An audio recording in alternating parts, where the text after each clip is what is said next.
Karimil Amin Nabiyyina Muhammadin wa ala alihi wa sahbihi ajma'in wa ba'd. Faya ahbaballahi wa ahbaba rasulihi sallallahu alaihi wasallam, usi nafsi wa iyyakum bitaqwallahi faqad fazal muttaqun fala tamutunna illa wa antum muslimun. Faqala ta'ala ya ayyuhalladzina amanu taqullaha haqqa tuqatih wa la tamutunna illa wa antum muslimun. Alhamdulillah, bersyukur pada Allah Subhanahu wa Ta'ala, kita kembali diberikan kesempatan untuk menjalani aktivitas kehidupan, membawa risalah mulia sebagai khalifah Allah di muka bumi, yang saling menggantikan, saling membawa misi untuk memakmurkan, membangun harmoni, menghadirkan manfaat, dan menyukseskan puncak ibadah kita kepada Allah Subhanahu wa Ta'ala.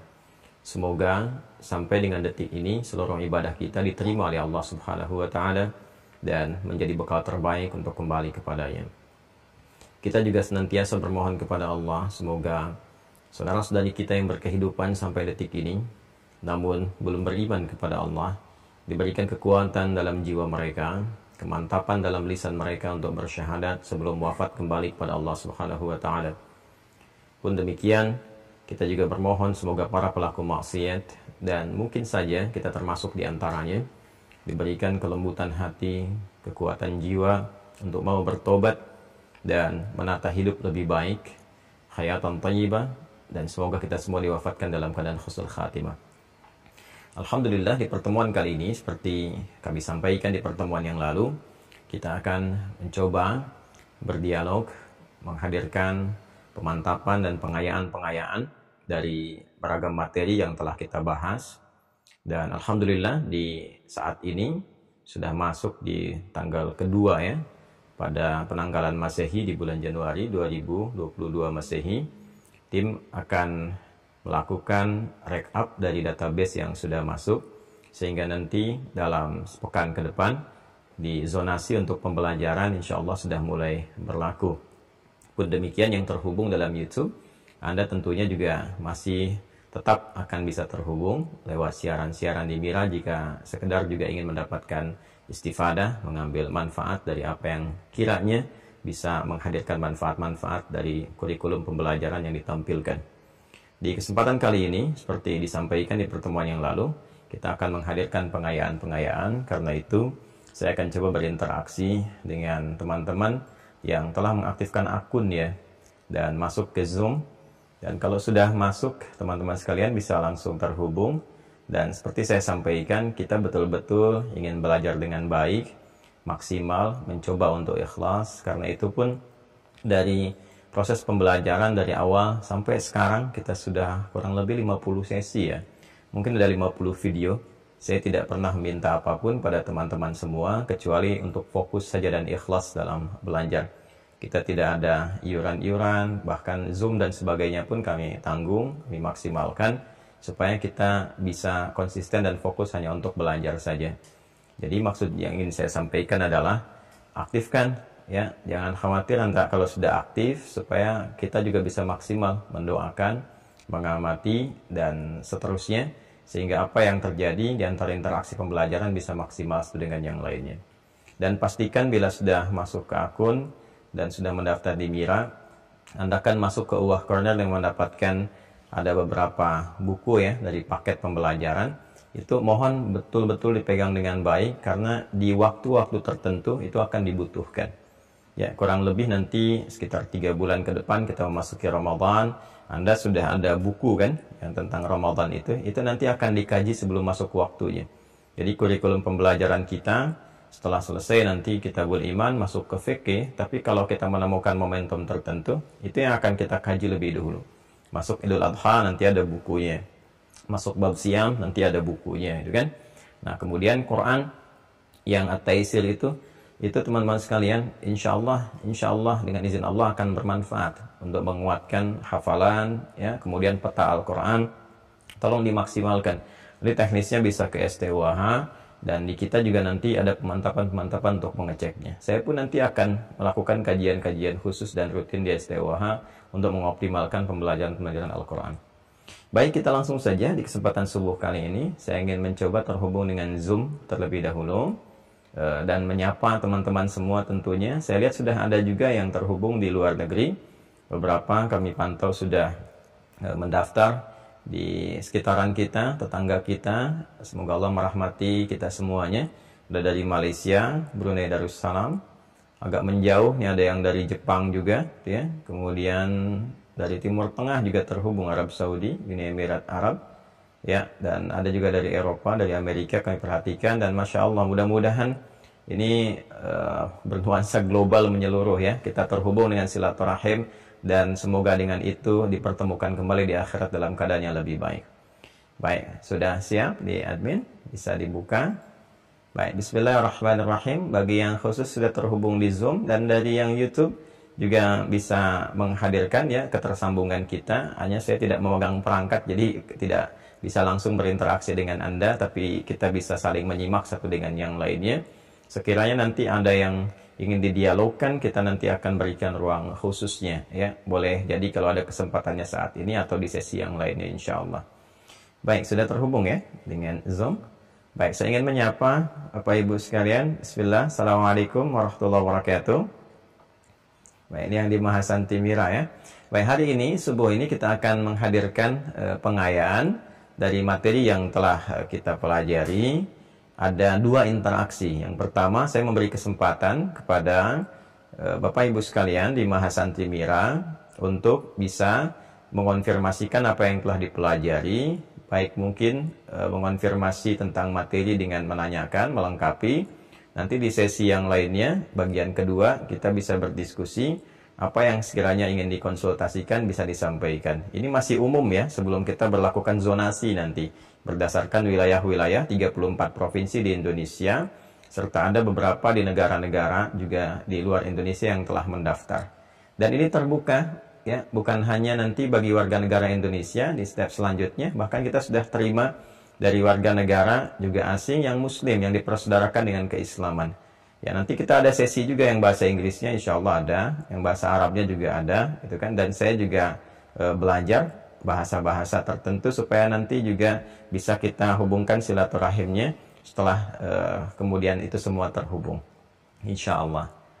Baik, dipersilahkan langsung saja diberikan tanda, bisa raise hand atau memberikan kode tertentu sehingga admin bisa menangkap dan di situ kita bisa berdialog. Diberikan kesempatan pertama dari Bapak Ibu sekalian dulu sebelum saya nanti mengonfirmasi dengan pertanyaan dan Anda bisa menjawab. Silakan, bismillah. Ada yang mau ditanyakan? Pertama terkait materi dulu, dipersilahkan. Boleh raise hand. Siapa? Ya, Pak Aji atau Mas Aji Wibowo. Dari mana itu? Dari Tangerang, dipersilahkan. Assalamualaikum warahmatullahi wabarakatuh. Waalaikumsalam warahmatullahi wabarakatuh. Maaf Ustaz, izin bertanya. Silakan Mas, mau berapa hari? Satu aja. Baik, satu. Dari kemarin itu kan kita juga sempat belajar mengenai surga ya. Terus di ayat-ayat di dalam Al-Quran itu ada beberapa kali menyebutkan bahwa surga itu telah disiapkan dengan isinya adalah sungai-sungai yang mengalir di dalamnya. Baik. Yang ingin saya tanyakan adalah makna dari sungai-sungai yang ada di surga itu.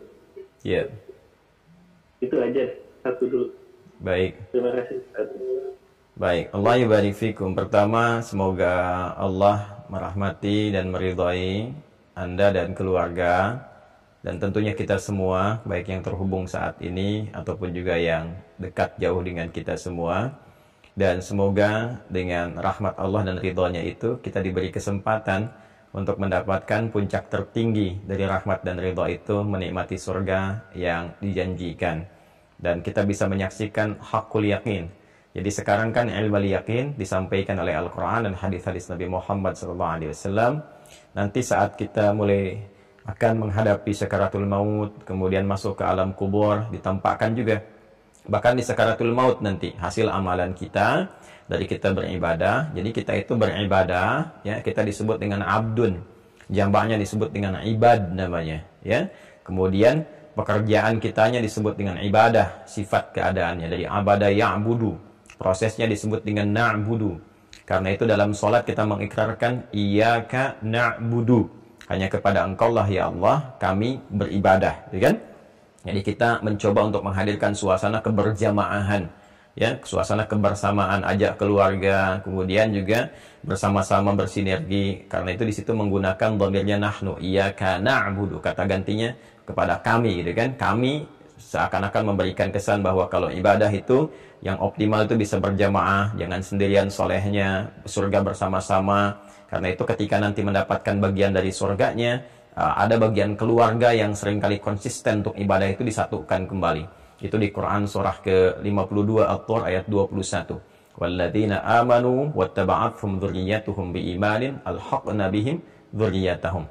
Dan keluarga besar yang beriman itu, ayah ibunya beriman, ya, beribadah, diikuti oleh anak cucunya, keluarganya, maka dengan iman dan ibadah mereka itu akan dikumpulkan kembali di surga bersama-sama. Ya, karena itu kita menggunakan dhamir nahnu di situ, diberikan petunjuk oleh Allah untuk beribadah supaya ayo ajak keluarga, jamaah juga di masjid, nanti ahli iman akan kumpul kembali. Ya, yang pertama saya ingin highlight dulu bahwa pertama kita punya kewajiban untuk ibadah.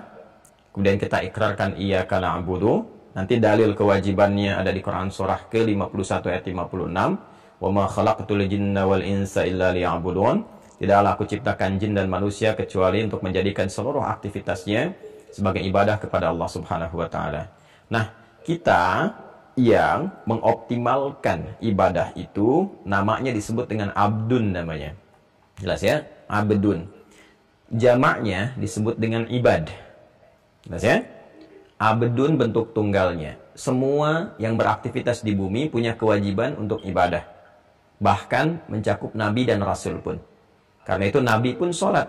Jangan salah, nabi sholat, rasul sholat. Rasulullah SAW bahkan puncaknya menunaikan dengan sangat paripurna bagaimana ibadahnya, sholatnya kepada Allah dan seterusnya. Karena itu saat nabi ingin menerima perintah sholat pun, itu kalimatnya menggunakan kata abdun.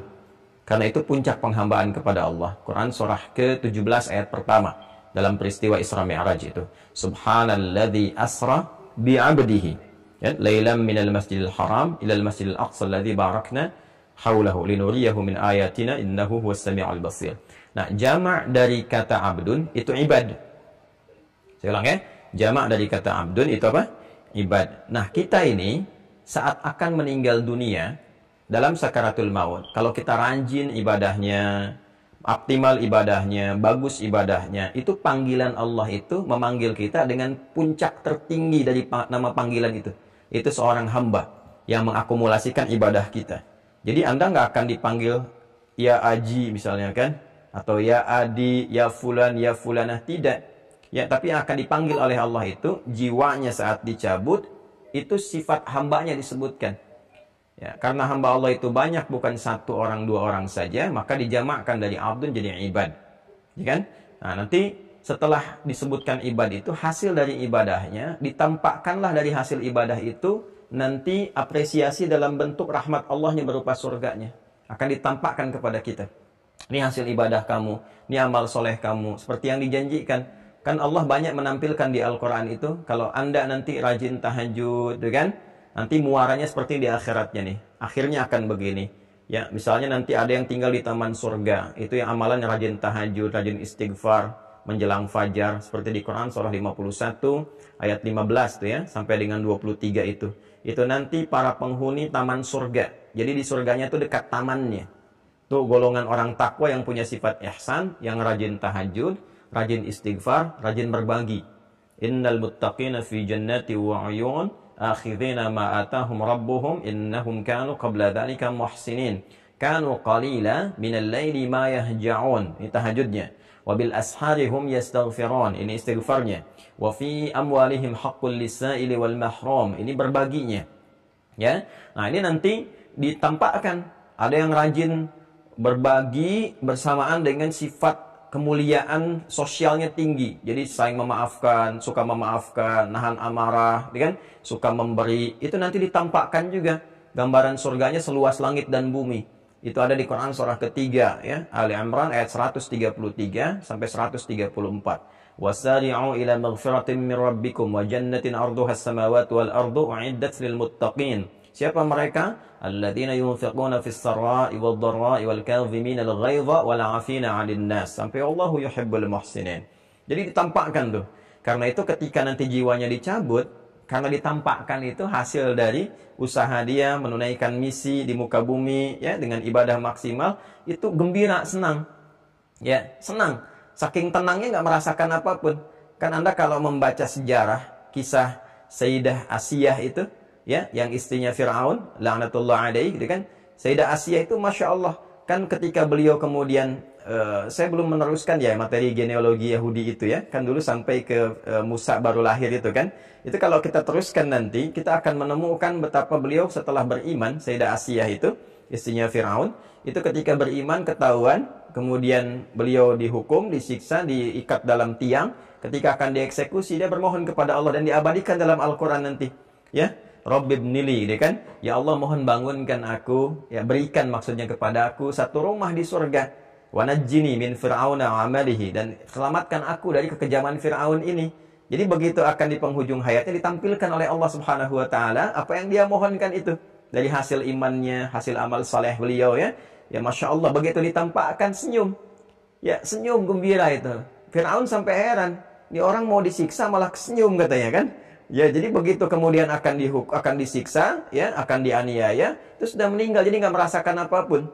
Nah, kita pun alhamdulillah insya Allah, kan kita beriman dulu, makanya akidah dikuatkan dulu.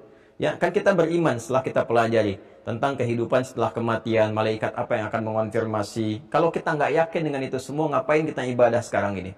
Nah, nanti semua hasil kerja keras kita ini, setelah kita di ujung-ujung kehidupan, ajalnya akan tiba, mengalami sakaratul maut, orang-orang yang betul-betul imannya, amal solehnya bagus, ditampakkan itu dengan panggilan hasil ibadahnya, plus nanti surganya.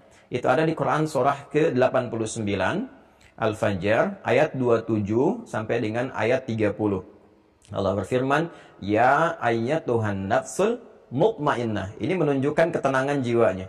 Hei jiwa-jiwa yang tenang, yang nyaman. Bukankah kemarin kita bahas dalam ibadah kan tumakninah, ya kan?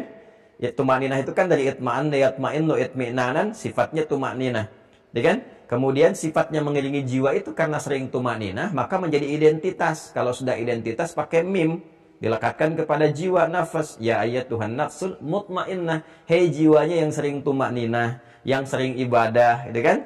Dalam keadaan sakarat nggak meracau kemana-mana, tenang aja, Masya Allah. Asyhadu an la ilaha illallah, asyhadu anna Muhammadar Rasulullah. Terus dia gembira, senang, kan? Ya ayyatuhan nafsul mutmainnah. Perhatikan kalimatnya. Irji'i ila rabbiki radiyatan maradiyah. Sekarang kamu pulang kepada Rabbmu yang telah merawat engkau, memberikan perhatian, memenuhi kebutuhan, ya kan? Radiyatan maradiyah, dengan penuh ridha dan diridhai. Engkau akan senang, gitu kan? Dan kau diridhai oleh Allah Subhanahu wa taala. Teruskan ayatnya.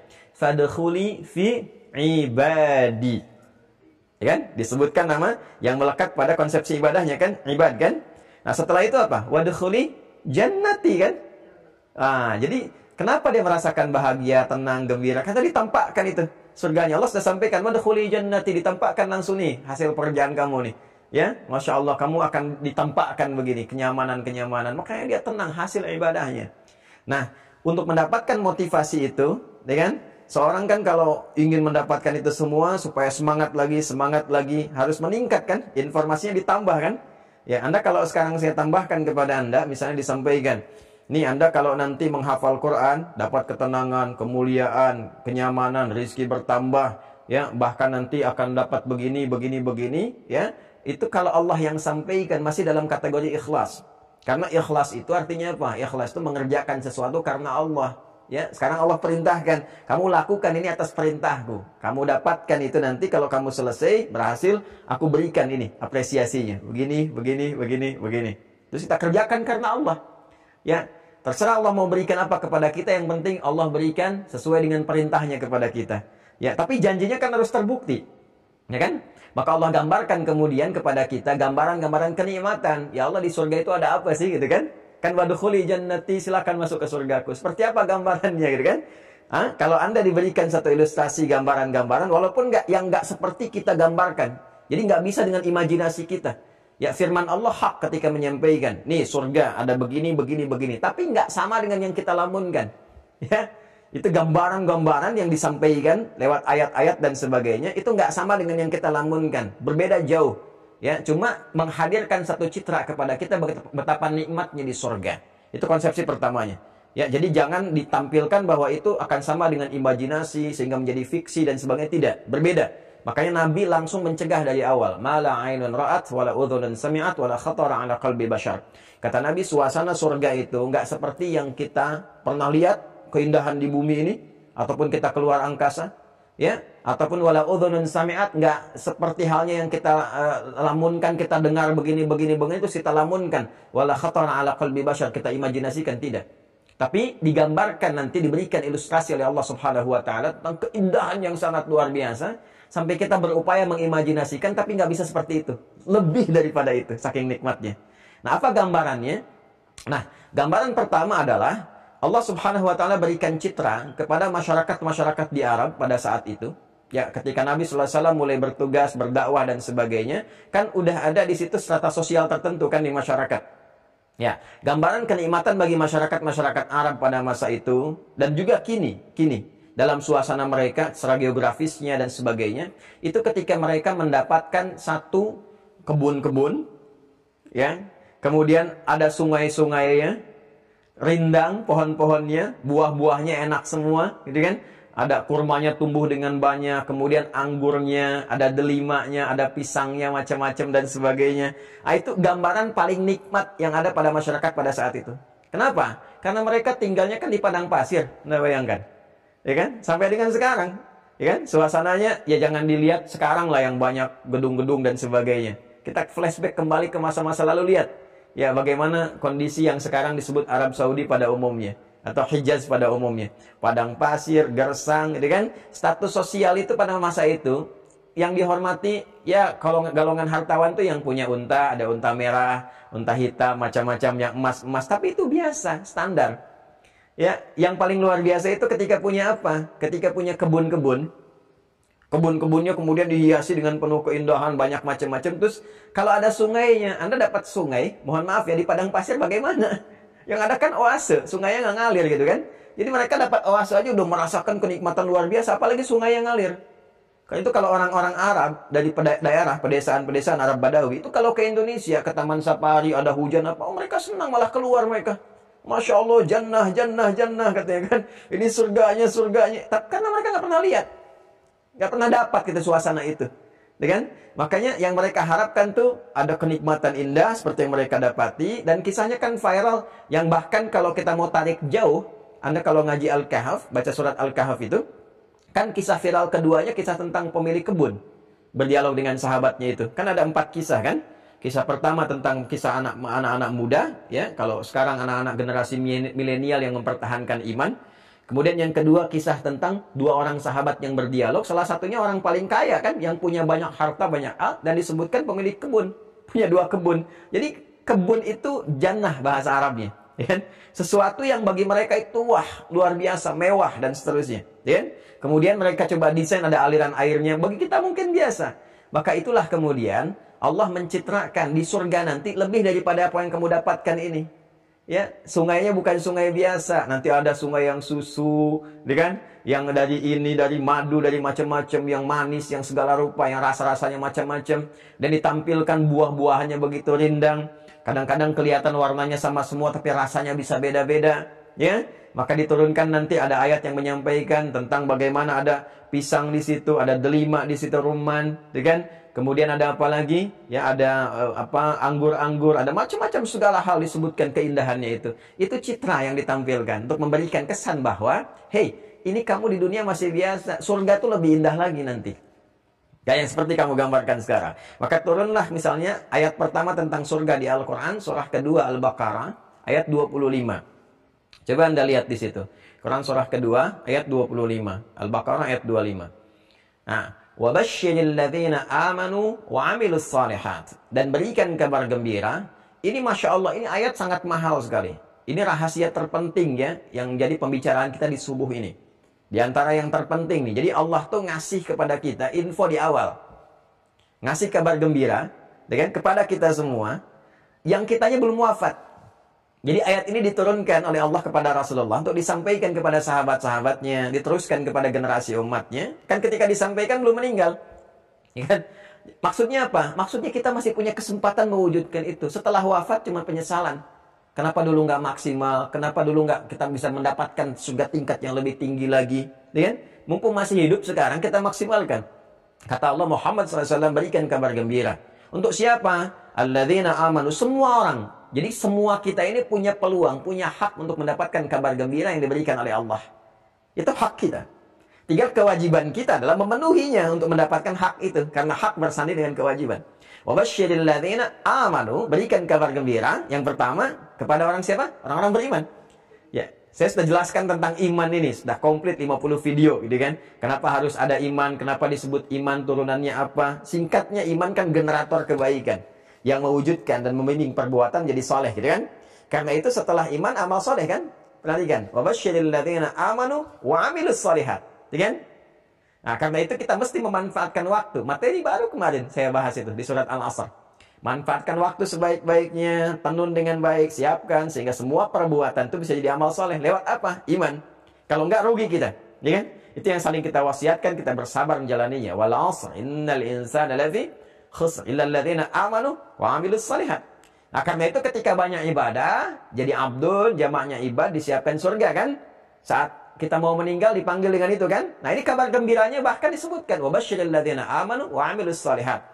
Berikan kabar gembira pada orang-orang yang telah beriman dan imannya mensupport dia mengumpulkan amal saleh. Apa yang didapatkan?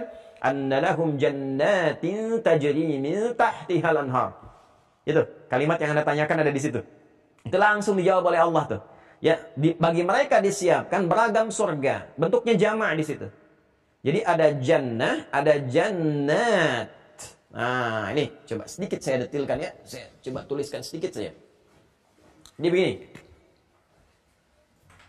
Ada jannah seperti ini, bentuk tunggal. Nah. Ada yang jamak seperti ini, jannat.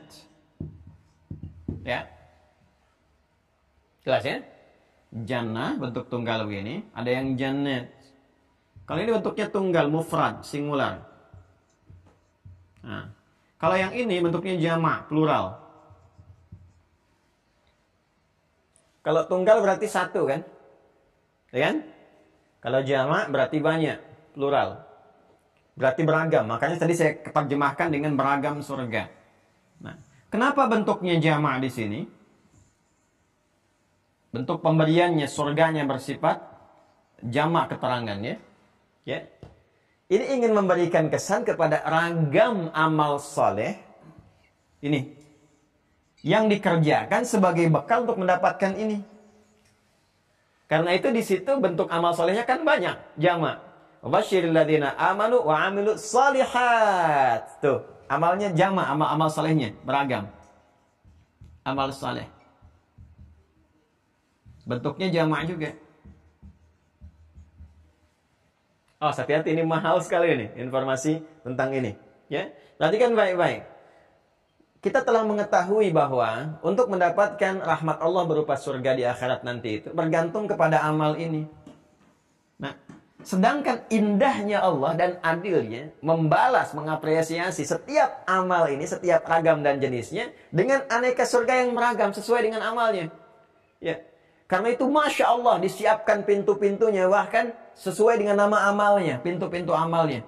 Ya, misal nanti ya ada orang sholat standar biasa, masuknya surga biasa, puasa biasa. Tapi ketika meningkat Anda, misalnya rajin nih puasa, rajin sholatnya, ningkat. Yang pertama yang pokok, ya rajin tahajudnya, itu nanti disiapkan lagi khusus.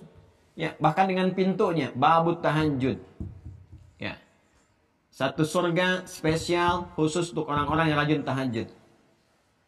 Anda rajin puasa, tingkatkan lagi. Ramadan, senang, tingkatkan. Senin, Kamis, Ayyamul Bid, dan sebagainya. Disiapkan lagi yang indah. Babur Rayyan, pintunya.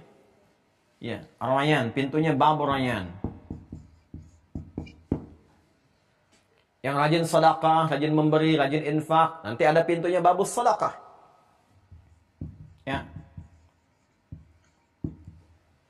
Dari pintu-pintu ini, ya, nanti yang rajin baca Quran, rajin menghafal Quran, jadi ahli Quran, lewat nanti Aden. Ya, Masya Allah. Dan ini nanti macam-macam. Ada dihiasi dulu, diberikan dulu mahkota, macam-macam dan sebagainya. Ya. Dan yang mengakumulasi semua itu, rajin sholat, rajin zakat, kemudian meninggalkan yang tidak bermanfaat, dan seterusnya. Dia kumpulkan, Firdaus puncaknya. Ya. Masya Allah. Makanya ketika Allah menyampaikan tentang surga Firdaus itu, kan, dan bagi orang beriman yang sudah melekat identitas keimanannya, bukan dengan kata kerja lagi, tapi kata benda. Qad aflahal mu'minun, ya, akan bahagia, sukses orang-orang yang telah melekat keimanan dalam jiwanya. Karena sudah melekat imannya, kuat iman, salatnya pun beda dengan orang biasa. Alladzina hum fi salatihim khashi'un. Bukan sekedar salat, tapi khusyuk dalam salat, menikmati salatnya. Walladzina hum 'anil lagwi mu'ridun. Kalau sudah khusyuk, sudah tanha 'anil fahsya'i wal munkar. Yang enggak penting udah enggak suka, ya. Dari yang enggak penting, 'anil lagwi yang tidak ada manfaatnya, mu'ridun, mereka berpaling. Sudah identitas ini semua manfaat.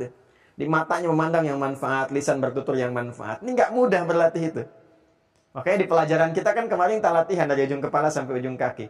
Walladzina hum lizzakati fa'ilun. Nanti dia berusaha untuk zakat. Ya, zakat itu kan harus ada harta.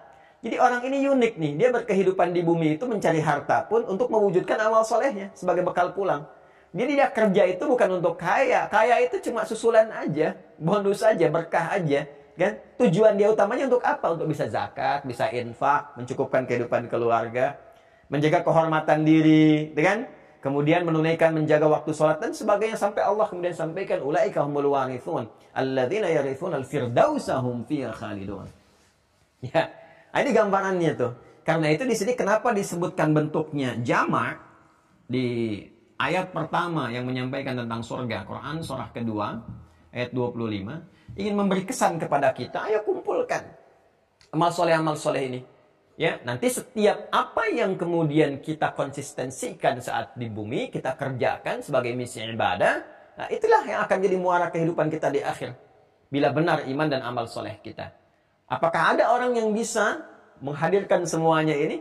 Nah, itu pertanyaan yang sama yang diajukan oleh para sahabat kepada Rasulullah ketika Nabi SAW memotivasi dengan menerangkan tentang ragam surga ini. Ya kan? Nah, maka kata Nabi ada. Ya, Abu Bakar kan bertanya radhiyallahu ta'ala anhu. Ya, kata Nabi ada, dan aku berharap engkau termasuk bagian dari itu. Jadi ada yang diseru oleh semua pintu surga. Jadi semua kita ini insya Allah ya, berdasar keterangan dari Al-Quran dan hadis-hadis Nabi Muhammad SAW untuk detailnya. Jadi begitu pulang ke akhirat nanti, dihisab kita, ya, berdasarkan kehendak Allah Subhanahu Wa Taala, ada hisab yasira, ada yang dimudahkan, ada yang tanpa hisab, ada yang dapat syafaat macam-macam. Itu begitu selesai, pintu surganya manggil-manggil. Ya, jadi penjaga di pintu surga udah manggil semua. Jadi kalau kita baca hadis Al-Bukhari nanti di Kitabus Siyam, saya contohkan di bab Ar-Rayyan misalnya. Ya, Ar-Rayyan ini pintu yang bagi orang puasa. Ya, inna fil jannati baban yuqalu Ar-Rayyan. Kata Nabi sallallahu alaihi wasallam di hadis riwayat Al-Bukhari bahwa di surga nanti ada satu pintu namanya Ar-Rayyan. Ya, la yadkhuluhu illa as-shaimun. Tidak akan masuki ini kecuali orang-orang yang biasa puasa. Ya, fa idza dakhaluhu ughliqat. Maka ketika semua sudah masuk, ya, maka ditutup pintunya. Fanadal munadi, ya kan? Bima makna, maka nanti ada yang menyeru. Ya, menyeru. Aina as-shaimun, aina as-shaimun. Mana orang-orang yang biasa puasa, biasa puasa. Udah kelihatan tandanya, nggak bisa ngaku-ngaku. Nggak bisa, saya namanya Pak Soimun. Bukan namanya, tapi amalnya. Ya. Jadi yang namanya soim, soimun, ya, atau perempuannya soimah, soimat, misalnya kan. Kalau nggak mengerjakan amal soleh pun nggak bisa masuk lewat pintu ini. Nah, maka masuk dia ke sini, setelah masuk selesai ditutup. Ya, saya ingin konfirmasikan, sahabat bertanya, ya Rasulullah, adakah orang yang dipanggil oleh semua pintu itu? Kata Nabi Muhammad SAW, ya ada, dan aku berharap engkau menjadi bagian dari itu. Masya Allah. Begitu diberikan isyarat oleh Nabi, sahabat Abu Bakar mengerti, paham. Maksudnya apa? Ya, ini bukan sekedar harapan, doa yang disampaikan oleh Rasulullah SAW, tapi harus diwujudkan berupa ikhtiar.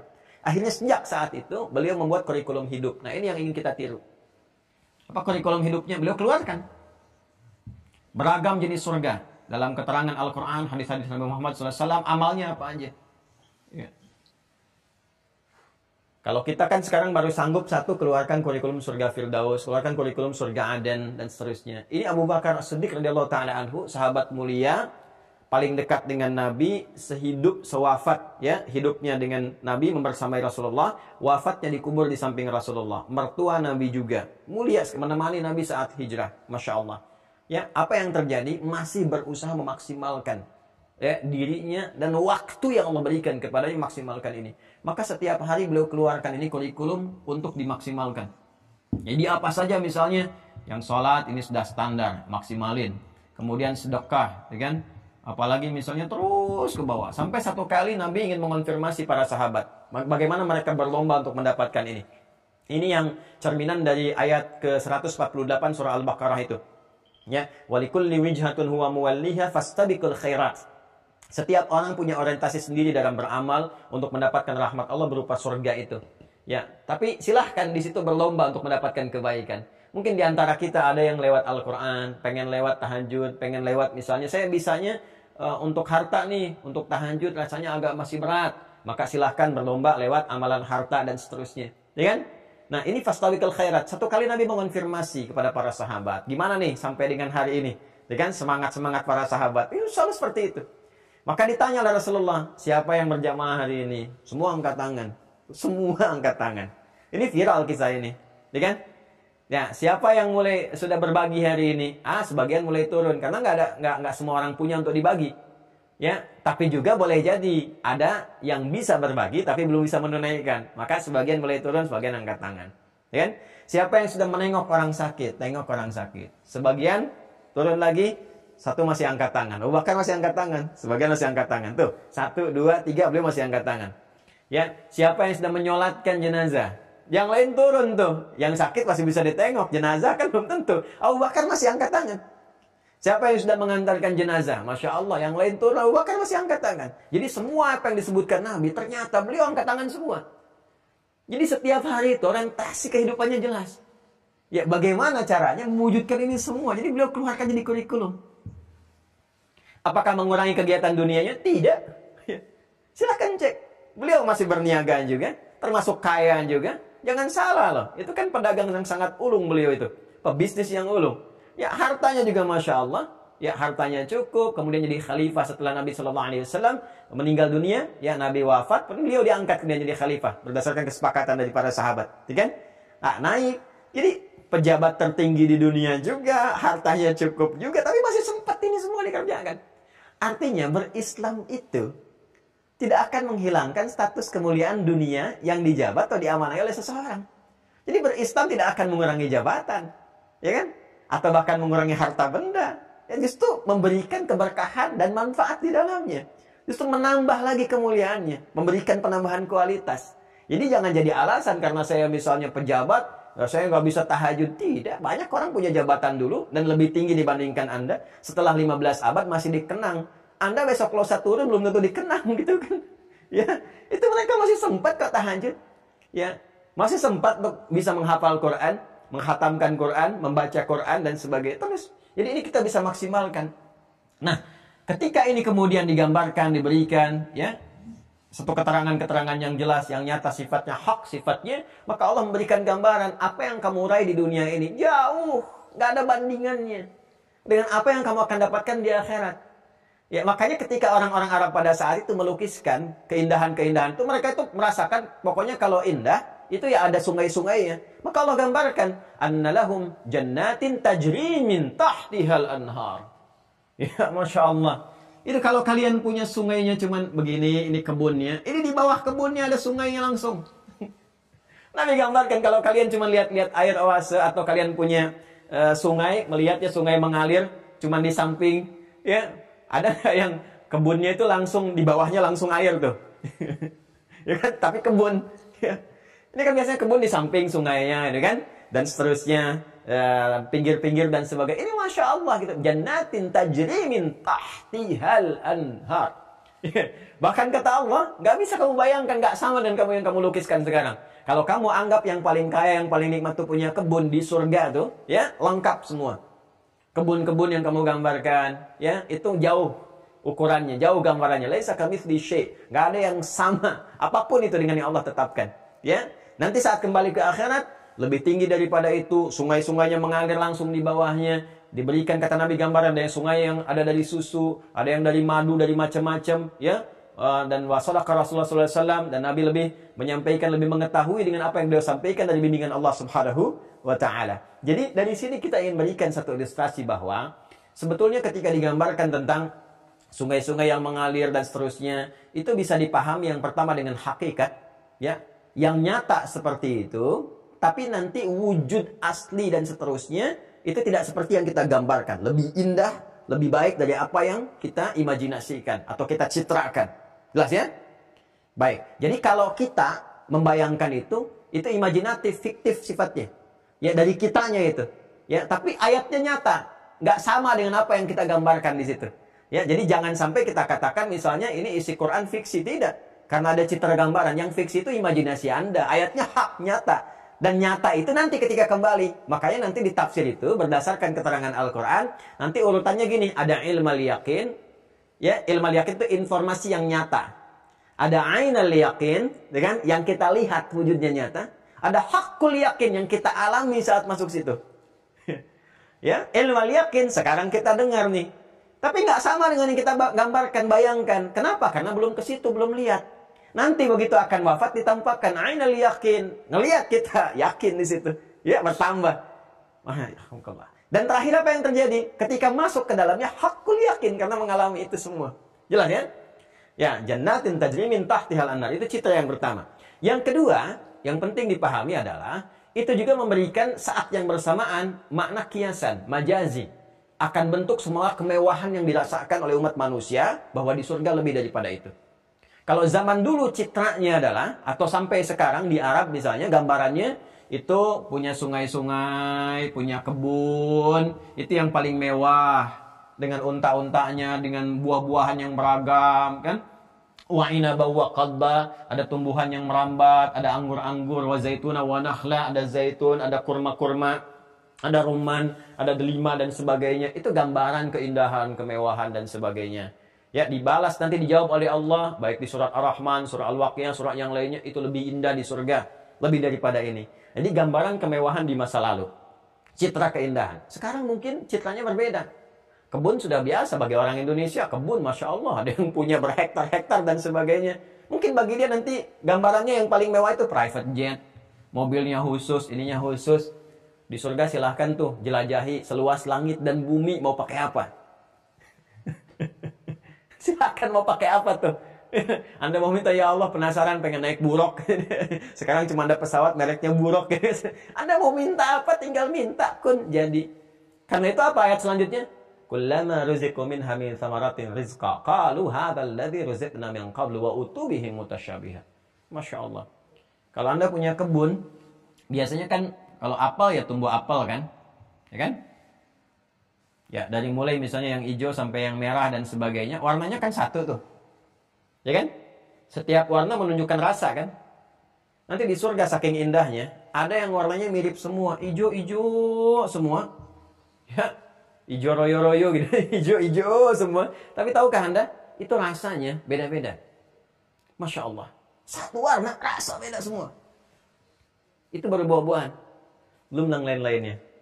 Nah, jadi kalau Anda tanyakan tadi tentang gambaran sungai-sungai dan sebagainya, kan? Yang pertama itu adalah gambaran satu citra yang ingin memberikan satu gambaran kepada masyarakat di masa-masa itu sampai dengan kekinian bahwa kemewahan apapun yang didapatkan dan kita gambarkan sebagai raihan prestasi tertinggi di dunia tidak akan menyaingi setetes pun semua nikmat dan keindahan yang ada di surga. Lebih daripada apa yang kamu bayangkan itu. Jadi kalau kamu dulu sekarang merasakan punya kebun itu sudah hebat, sudah indah, di dalam rumahnya ada kebunnya, bikin aviari sendiri, bikin ini, bikin itu, surga lebih daripada itu. Tuh. Jadi kalau kamu ingin mendapatkan, kan Anda tuh kalau punya capaian tertinggi kan merasa gembira kan? Ya, maka Allah kemudian balas kepada Anda. Nih, yang kamu dapatkan sekarang, gak ada apa-apanya dengan nanti yang ada di surga. Jadi bikin Anda penasaran. Saya penasaran, kita penasaran. Akhirnya kita ingin mengatakan, ya Allah saya pengen ke sana. Ya kan? Ingin hakul yakin, ingin mengalaminya sendiri. Maka hobi apapun kemudian kita capai untuk mendapatkan raihan prestasi dunia kita, akhirat berlipat-lipat dan tidak akan pernah disamai sedikit pun dengan apa yang didapatkan di dunia. Itu gambarannya. Ya kan? Hah?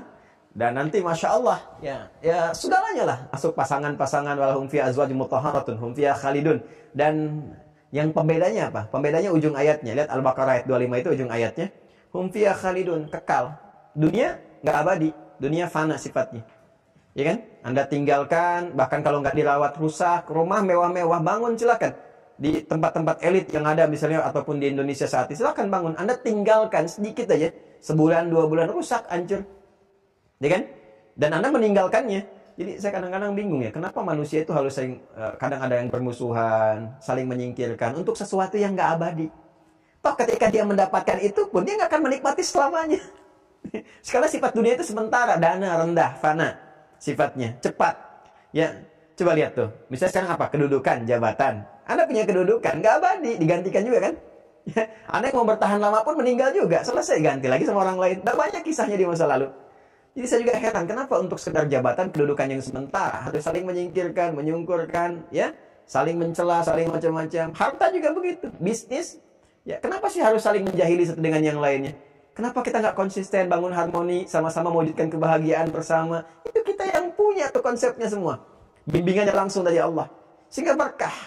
Makanya ketika diterapkan di era Nabi itu, Yathrib kalau kita belajar, nanti masuk ke bab tarikh, kita akan belajar. Bagaimana kacaunya pada saat itu, sampai Nabi mengatakan pasar yang paling buruk itu ya di Yathrib itu. Ya, kecurangan, timbangan, macam-macam dan sebagainya. Makanya turun-turun ayat tuh ya untuk meluruskan mereka. Ketika datang Islam, diluruskan. Berkah semua jadi Madinah. Resesi keluar dari situ, semuanya mewah, berperadaban dan sebagainya. Jadi itulah keindahan yang hakiki. Dan puncaknya, itu baru percikan. Puncaknya di akhirat dan abadi. Nggak ada meninggal lagi, nggak ada lelah lagi dan sebagainya. Jadi itu yang dimaksudkan. Saya harus uraikan dari awal detil untuk memberikan satu pemahaman kepada kita, dan ada nuansa rasa yang menghadirkan motivasi untuk mewujudkan itu. Jika kalau tadi Anda tanyakan secara singkat, jawabannya adalah gambaran tentang sungai-sungai dan sebagainya, itu adalah apa yang Allah kemudian berikan kepada kita untuk merespon kadang-kadang perasaan capaian manusia yang merasakan ini dapat ini jadi mewah. Allah turunkan yang diberikan di surga lebih daripada itu. Ya, kalau Anda merasakan dapat sungai-sungai itu jadi mewah, maka di surga sungainya lebih daripada itu, indahnya lebih daripada itu. Sehingga dengan itu semua memberikan motivasi kepada kita untuk selalu dan senantiasa semangat untuk menunaikan ibadah. Baik di masa lalu pun demikian di masa kini. Jadi sekarang apa sih target yang mau dicapai di perusahaan? Dapat ini, dapat itu, meninggal, selesai. Di surga hum fiha khalidun. Tilka ummatun qad khalat laha ma kasabat wa lakum ma kasabtum wa la tus'aluna amma kanu ya'malun. Demikian Allah sampaikan di Quran surah kedua Al-Baqarah ayat 134 dan 141. Dulu umat dulu telah selesai dan telah tiada, telah meninggal. Tilka ummatun qad khalat. Itulah umat yang telah lalu. Laha ma kasabat, mereka mendapatkan balasan kebaikan dari apa yang telah mereka kerjakan. Ya, walakum makasabtum, dan kita pun akan menerima apa yang sekarang kita kerjakan. Jadi jangan sampai kita banyak nostalgia ya dengan kemuliaan orang di masa lalu. Yang kita harus jadikan adalah bagaimana itu memberikan inspirasi kepada kita untuk meniti amalan terbaik di masa kini. Karena itu bentuk lalu past tense dalam bahasa Arab dikenal dengan madhi, harakatnya fathah. Ya, fataha, alima, fathah itu membuka sesuatu. Jadi masa lalu itu ya bukan untuk dinostalgiakan, bukan untuk disesali kalau jelek, tapi harus jadi inspirasi yang membuka. Nah, ini fathah, membuka kesan-kesan positif di masa kini untuk merencanakan segala kebaikan. Demikian nasajiri bahwa semoga Allah merahmati kita semua dan memberikan dorongan kebaikan untuk kita beramal. Wallahu ta'ala a'lam bissawab. Silakan admin dikembalikan kepada teman-teman, keluarga Mira secara umum. Jazakumullah khair. Silakan. Mas Raja Reza. Bismillah, fadal. Ada? Silakan. Ditampilkan umum saja seperti ini, nggak apa-apa. Silakan. Assalamualaikum. Waalaikumsalam warahmatullahi wabarakatuh, Ustaz. Masya Allah, ahlan wa sahlan. Silakan. Alhamdulillah. Izinkan pertama saya mendoakan Allah Ghafurur Rahim memberikan ampunan kepada Ustadz dan keluarga, dan menenangkan dan berikan Allah berikan ringan hujatnya kelak di yaumul akhir, dan Allah berikan kepada Ustadz dan keluarga dan tim semua di Mira keikhlasan dalam menjalankan dakwah ini, ya Allah. Jazakumullah khair. Semoga Allah memberikan lebih baik dari apa yang Anda doakan kepada kami. Allah muliakan Anda dan keluarga dan memberikan kemuliaan-kemuliaan terbaik dari apa yang pernah kita bayangkan. Jazakumullah khair. Antum dari mana? Dari Jogja, Ustaz. Masya Allah. Jogjanya di mana? Di Sleman, Ustaz. Alhamdulillah, Alhamdulillah. Saya pernah ke Sleman. Mudah-mudahan satu saat bisa ke Jogja kembali. Insya Allah, Ustaz. Fadal, silakan. Apa yang ingin disampaikan? Pertama, Ustaz, izinkan saya mengkonfirmasi dua doa yang pernah saya dengar dari Ustaz, yaitu Allahumma faqihna fiddin wa alimna takwil. Dan Allahumma ikfina bi'adhalika an haramik wa bifadlika amman siwak.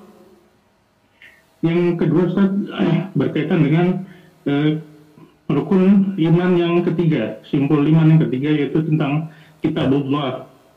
Ya, sampai kepada saya sebagai fakir ilmu, bahwasanya turun pertama ayat yang kepada Nabi Muhammad SAW adalah surat Al-Alaq, surat ke-96 ayat pertama, dan seiring berjalannya berangsur-angsur turunnya wahyu, kalaupun ini salah saya mohon dikoreksi, Ustaz, Al-Maidah ayat ketiga adalah ayat yang wahyunya yang diturunkan sebagai pengkonfirmasi bahwa lakum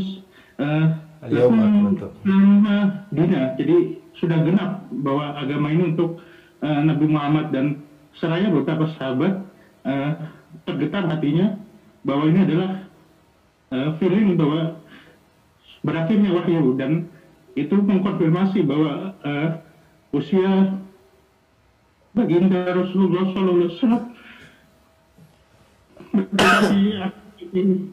ya.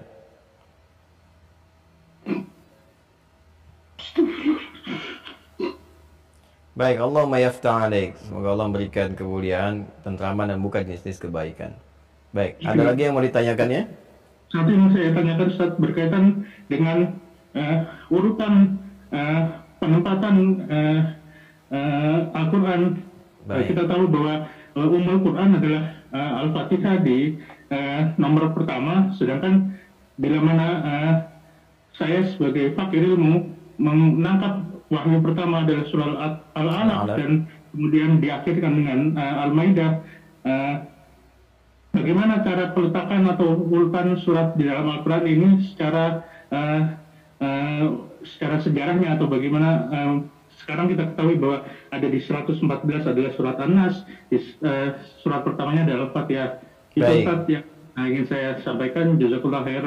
Mudah-mudahan bisa memberikan kemudahan dalam saya menerima ilmu dari Ustaz dan guru-guru lainnya. Jazakumullah khair. Jazakumullah khair. Allah ibarik fikum. Waalaikumsalam warahmatullahi wabarakatuh. Pertanyaan yang sangat baik, dan semoga dengan pertanyaan itu membuka wawasan-wawasan pengetahuan seperti yang guru-guru kita ajarkan, dan tersambung semua sanad-sanad pengetahuan itu kepada sumber pertama Rasulullah SAW yang mendapatkan wahyu dari Allah Subhanahu wa Ta'ala. Ingin mengonfirmasi yang pertama tentang doa yang tadi Anda sampaikan. Doa yang pertama, Allahumma faqihna fid din wa'allimna at-ta'wil, adalah gambaran percikan dari doa yang kita dapatkan informasi redaksi ini dari Nabi SAW saat membacakan atau mendoakan Abdullah ibn Abbas radhiyallahu taala anhuma. Ya, ini juga bagian dari kerabat Nabi SAW, anak paman Nabi Abbas. Beliau punya anak bungsu namanya Abdullah. Anak pertamanya Fudail. Jadi Abbas ini radhiyallahu taala anhu, beliau seorang pedagang, kan?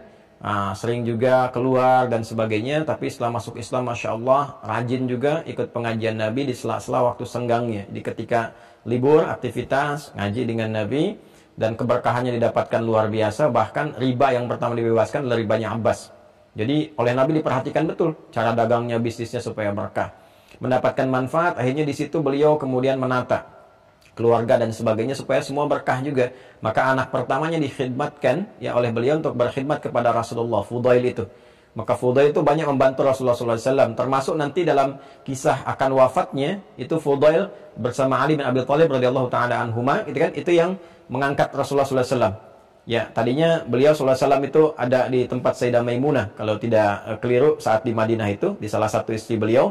Kemudian saat akan menjelang kepada wafatnya, berpindah ke rumah Sayyidah Aisyah. Ya, beliau meminta izin, kemudian istri-istrinya mengizinkan, diangkat, yang mengangkat itu Ali bin Abi Thalib dan Fudail. Fudail ini juga yang membawakan nanti air wudhunya Rasulullah SAW. Ya, sebelum wafat kan beliau berwudhu dulu, nanti wafat di pangkuan Sayyidah Aisyah radhiyallahu taala anha. Kemudian bungsunya itu Abdullah. Yang bungsu ini disiapkan oleh ayahandanya itu supaya beliau ini fokus di bidang agama. Masya Allah, di ilmu nih. Jadi kita bisa begitu tuh. Ayahnya boleh pedagang, diplomat, birokrat, atau ibunya demikian. Harus ada salah satu anaknya yang istimewa di bidang agama, itu kebanggaan kita di akhirat. Jadi ini satu ahli Quran, ahli hadis. Ya, siapa pemimpin keluarga di rumah nanti? Ya kan, saat kembali kepada Allah mesti ada yang kita siapkan. Maka beliau menyiapkan Abdullah, anak kecilnya. Nah, maka Abdullah ini dari kecil didekatkan kepada Rasulullah, dibawa ke majlisnya, sehingga ada rasa kecintaan kepada Nabi SAW. Ya, sampai-sampai beliau pengen nginap di rumah bibinya Sayyidah Maimunah untuk melihat kebiasaan Rasulullah SAW, dan seterusnya. Dari mulai merangkak-rangkak jalan itu kan, dan seterusnya. Sampai Nabi kemudian melihat itu, ya didoakan Rasulullah itu. Ya, menyenangi, Rasulullah SAW menyenangi, bahkan mengizinkan Abdullah kecil ini tidur ya di mana, di tempat bibinya Sayyidah Maimunah, dan mengamati bagaimana Nabi tidur. Itu anak kecil sampai meriwayatkan hadis nanti cara bangun tidurnya Nabi. Ya, apa yang Nabi katakan, apa yang Nabi mohonkan, bagaimana Nabi ke toiletnya, ya berangkatnya bagaimana, sampai kemudian sholatnya, sampai ngintil-ngintil Nabi di belakang ikut sholat malam. Ya, itu yang di Abu Daud nomor hadis 1367 itu hadisnya Ibnu Abbas. Ya, sampai ketika di belakang Nabi khawatir ditarik sampai sejajar dengan Rasulullah. Nah, ini diantara dalil kebolehan kemudian kita menunaikan sholat, ya satu imam jelas satu, kemudian makmum satu sejajar, itu dalil itu yang disampaikan dari Ibnu Abbas. Dan ini juga yang memprakarsai kepada kita informasi tentang bagaimana sholat malam dengan formulasi 2-2-1 itu. Ya, yang 11 rakaat dengan 13, yang 2-nya itu khafifatain, yang ringan. Itu formulasinya dari siapa? Ibnu Abbas radhiyallahu taala anhuma. Yang disampaikan anak kecil itu. Nah, jadi Nabi ketika menyenangi itu mendoakan. Ya, seperti Nabi senang pada para penuntut ilmu yang lain. Abu Hurairah didoakan, yang lain didoakan. Ini didoakan khusus. Apa doa Nabi? Allahumma faqihhu fid din. Ya Allah, mohon berikan pemahaman, pahamkan ia, hu-nya ke Ibnu Abbas radhiyallahu taala anhu. Berikan pemahaman kepada ia, ya kan? Fiddin, tentang segala pengetahuan yang terkait dengan ad-din, al-Islam, ya kan? Ilmu-ilmu yang terkait dengan keislaman. Wa 'allimhu at-ta'wil, dan mohon ajarkan kepadanya at-ta'wil. Ya, memahami inti sesuatu, intinya. Kadang orang mengetahui sesuatu kan ada yang luarnya. Persis saya gambarkan seperti kelapa itu. Ada yang baru tahu dari kulit luar, ada yang baru tahu dari batoknya, ada yang tahu ini kemana arahnya. Jadi ada orang baca situasi itu ngerti, oh ini maksudnya ke sini nih. Oh ini bercanda aja nih. Dalam setiap hal kehidupan tuh. Ya, jadi ada yang baru nampak sedikit sudah paham di itu takwil namanya. Mengetahui sesuatu sampai dengan ke intinya. Ya, karena itulah nanti setelah dewasa beliau dikenal dengan turjumanil Quran, pakar Al-Quran yang paling utama. Nanti punya murid diantaranya Imam Mujahid. Ya, makanya nanti sahabat tuh kalau sudah mau nanya urusan-urusan agama dan sebagainya terkait dengan Quran tuh Ibnu Abbas fatwanya dengar. Maka Ibnu Abbas walaupun masih kecil nanti sepeninggal Rasulullah kan jadi remaja tuh.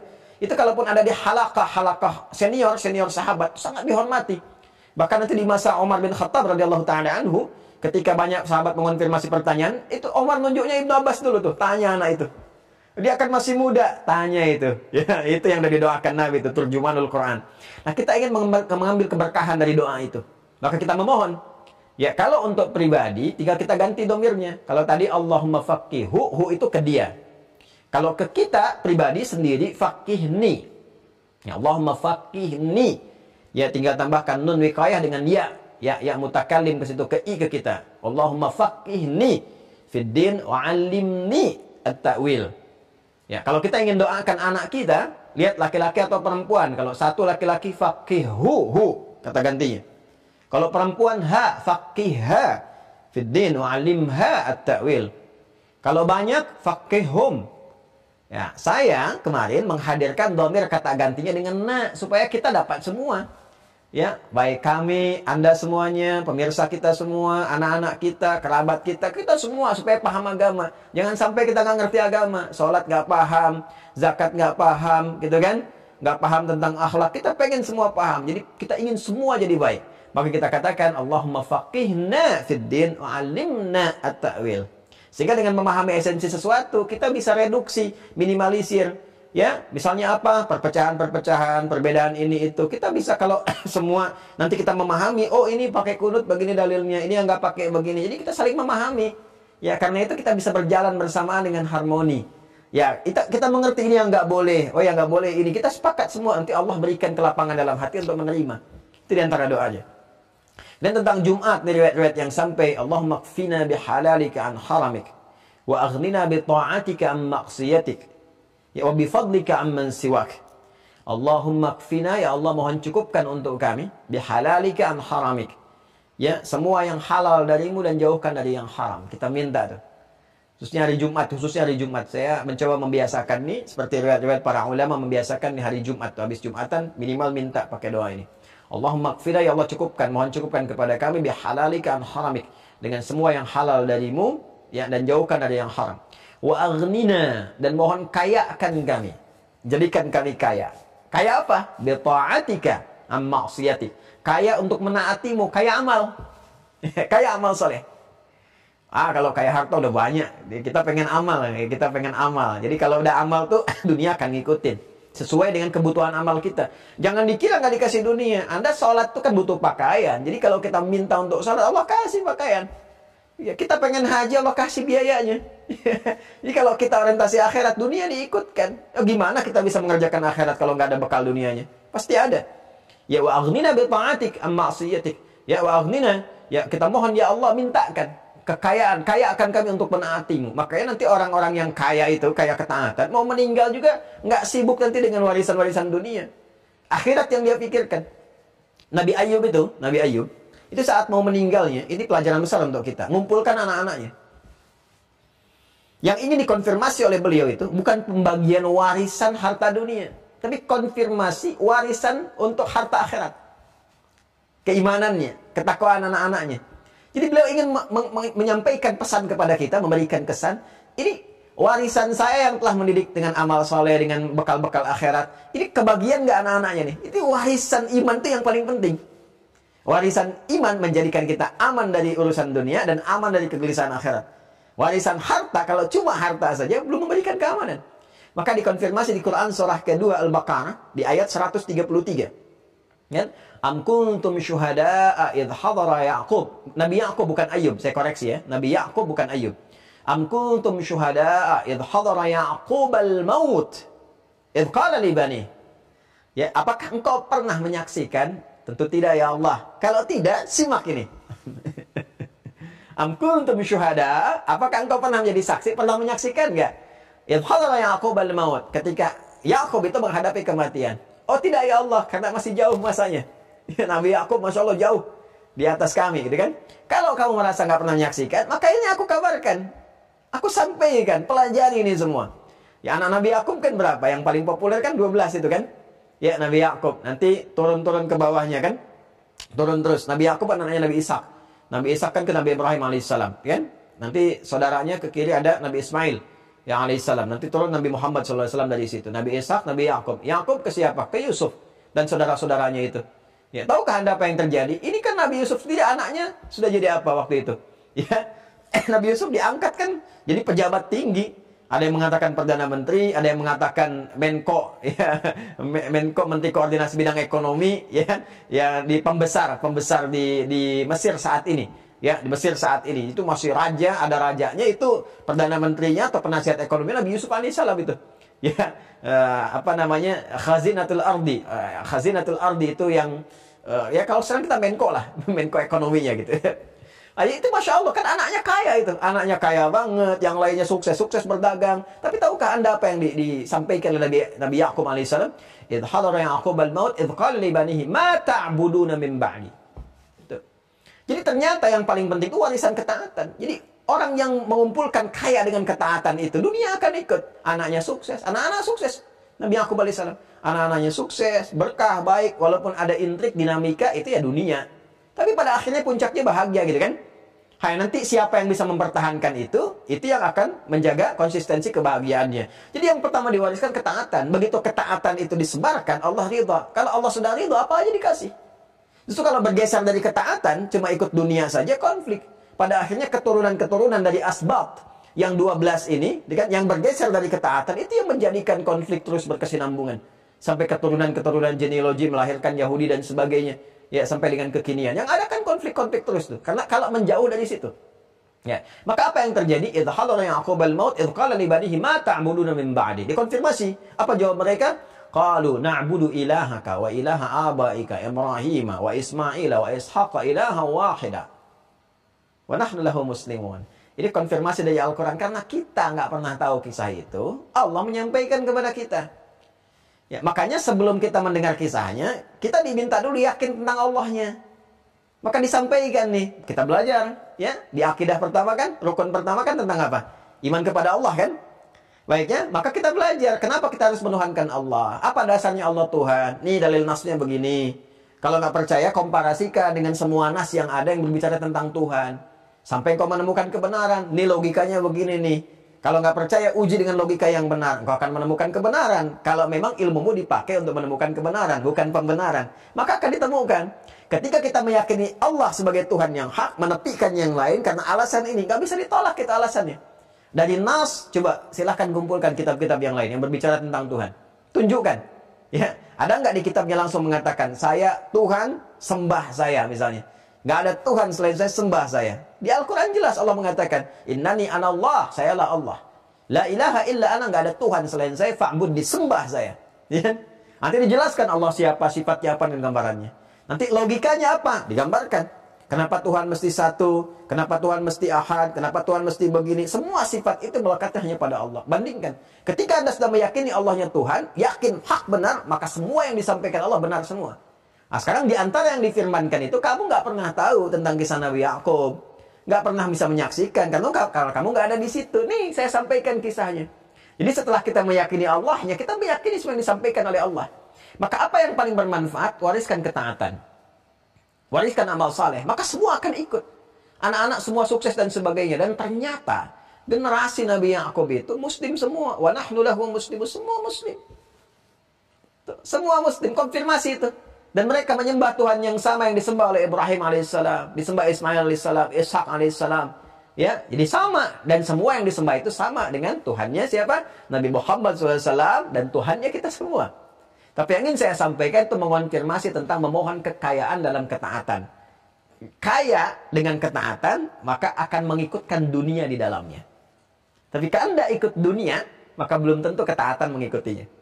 Maka kita memohon kepada Allah, diantaranya apa? Aghnina bi ta'atika an ma'siyatik. Ya Allah, mohon kaya akan kami dengan ketaatan kepadamu dan jauhkan dari maksiat. Wa bi fadlika amman siwak. Allahu Akbar, ini puncaknya. Dan semua keutamaan hanya darimu saja. Saya nggak pengen dari selainmu ya Allah. Jadi kalau Anda bekerja, dapat jabatan di struktural birokrasi, maka Anda dapat yang paling utama. Ya Allah berikan. Ya, walaupun manusia mengatakan, Pak, Bapak ditempatkan direktur utama, Allah berkehendak, manajer aja dulu. Ya, itu yang paling utama buat kita. Sampai pensiun di level manajer misalnya, Alhamdulillah. Karena boleh jadi ketika dapatkan direktur utama, ternyata tempat bergaulnya penuh dengan maksiat. Rapatnya di tempat yang ada maksiatnya. Kumpul-kumpulnya ada harta-harta yang kurang jelas. Ini yang aman buat kamu. Fadlun. Fadlun, dhalikal fadlu minallah. Wa kafa billahi syahida. Ya, itu doa yang biasakan diminta. Saya juga mencoba membiasakan dan alhamdulillah. Ya, Masya Allah. Pokoknya kalau riwayat bersanad itu, semua terbukti itu. Ya, nggak ada melesetnya sedikit pun. Semua terbukti. Kalau riwayat bersanad, semua terbukti. Sepanjang sahih sanadnya. Allahumma kfina bihalalika an haramik. Wa aghnina bi ta'atika an ma'siyatik. Wa bi fadlika amman siwak. Biasakan ya. Terutama hari Jumat minta tuh. Ya, bapak-bapak yang Jumatan, ikhwan, setelah selesai Jumatan, jangan langsung pergi. Minimal baca dulu, zikir, doa itu baca dulu. Allahumma kfina bihalalika an haramik. Wa aghnina bi ta'atika an ma'siyatik. Wa bi fadlika amman siwak. Ya, itu terijazahkan tuh. Dari doa-doa itu teriwayatkan. Ya, kemudian kitab. Simpul iman yang ketiga. Kita langsung ke Al-Quran. Al-Quranul Karim seperti pernah diuraikan secara detail ya dalam pembahasan simpul ketiga di keimanan adalah kitab yang paling mulia, terkomprehensif, menjadi mukjizat utama Nabi Muhammad SAW yang mengumpulkan dua aspek sekaligus. Manhaj dan mukjizat. Pedoman hidup dan mukjizat. Kalau kitab-kitab yang lalu diberikan kepada nabinya, itu cuma manhaj saja, pedoman hidup saja, hudan saja. Nggak ada unsur mukjizatnya. Mukjizatnya berbeda. Nabi Musa misalnya, mukjizatnya apa? Tongkatnya. Ya, tapi kitabnya nggak jadi mukjizat, jadi hudan aja, jadi pedoman aja. Makanya sampai sekarang nggak abadi. Silahkan dapatkan, ada nggak sekarang Tauratnya yang sama dengan Taurat zaman Nabi Musa diturunkan. Dan itu validitasnya harus dibuktikan. Betul, tersambung ke Nabi Musa sampai ada saksinya dan sebagainya. Terurutkan, digali, sampai jalurnya sampai ketemu Nabi Musa. Anda nggak akan dapati. Karena bukan mukjizat, nggak ada jaminan abadi. Ya kan? Nah, mukjizatnya apa? Tongkatnya itu. Mukjizat selesai tugas nabinya. Jadi nabinya selesai, hilang. Mau dicari sekarang pun kemana, nggak ditemukan tongkat Nabi Musa. Nabi Isa alaihissalam dapat Injil. Pedoman hidup saja, hudan. Ya, tapi bukan mukjizat. Karena itu kalau kita cari sekarang temukan, nggak didapati. Adanya cuma catatan-catatan aja dinisbatkan. Itu pun catatan itu, ya kalau diuji lagi, kita akan temukan banyak perbedaan-perbedaan. Namanya catatan. Dan harus diuji ulang. Ya, Bible itu kan catatan, bukan kitabnya. Jadi Bibles namanya. Ya, tapi kalau Anda mau cari Injilnya, silahkan temukan. Yang persis sama ditemukan di masa Nabi Isa alaihissalam, dikonfirmasi sesuai sanad. Ya, karena itu Injil menjadi hudan, tapi tidak menjadi mukjizat. Mukjizatnya apa? Berbeda sendiri. Dari kelahirannya Isa sudah mukjizat, lahirnya mukjizat, ya kan? Wafatnya mukjizat, lahirnya kan mukjizat, lahir dari ibu, kan, yang tidak pernah berhubungan dengan laki-laki manapun. Walam yamsasni bashar, ya kan? Lahirnya mukjizat. Baru lahir udah bisa bicara, udah mukjizat. Itu mukjizat. Menghidupkan yang mati dengan izin Allah, mukjizat. Menyentuh penyakit hilang, mukjizat. Sama yang lain juga punya mukjizat.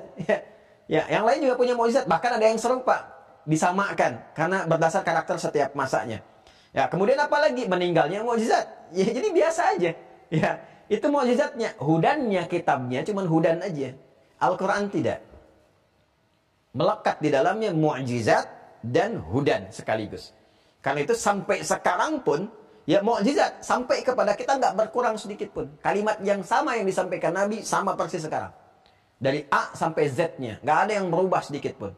Nah, ini sudah Allah kemudian tetapkan sebagai pedoman yang berlaku sampai akhir kehidupan. Penyempurna semua. Jadi dari mulai Nabi Adam alaihissalam terus sampai ke Nabi Isa, sampai ke zaman Nabi Muhammad, seperti pernah saya sampaikan dulu, itu semuanya disempurnakan, diakumulasikan, terkonfirmasi ada dalam Al-Quran di risalahnya Nabi Muhammad SAW. Dan dahsyatnya saling mengonfirmasi.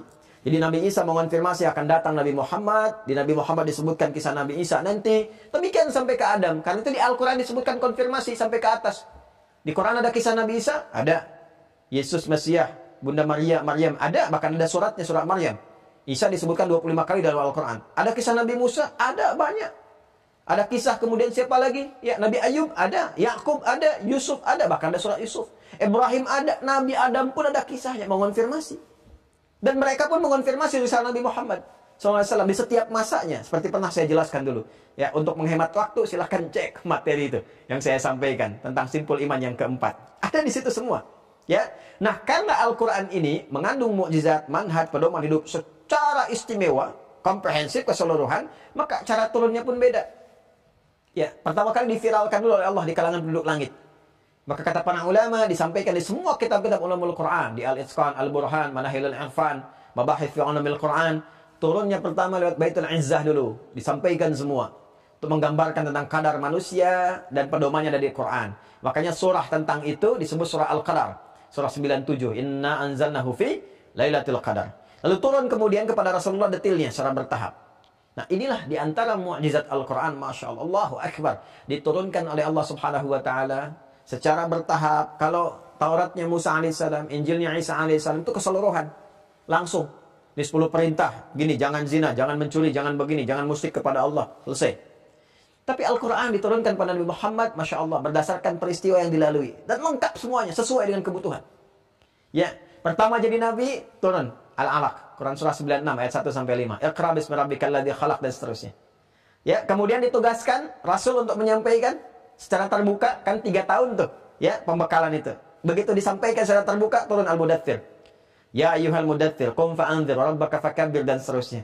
Ya, terus kurang lebih sampai 22 tahun, 2 bulan, 22 hari. Kurang lebih 23 tahun berjalan itu semua. Ya, Masya Allah. Ya, sampai turunnya apa? Ya, ada yang mengatakan tadi Anda katakan Al-Maidah ayat 3. Ya, dengan tadi di dalam situasi Haji Wada, momentum Haji Wada turun. Ya, al-yawma akmaltu lakum dinakum wa atmamtu 'alaikum ni'mati wa raditu lakumul Islam madina.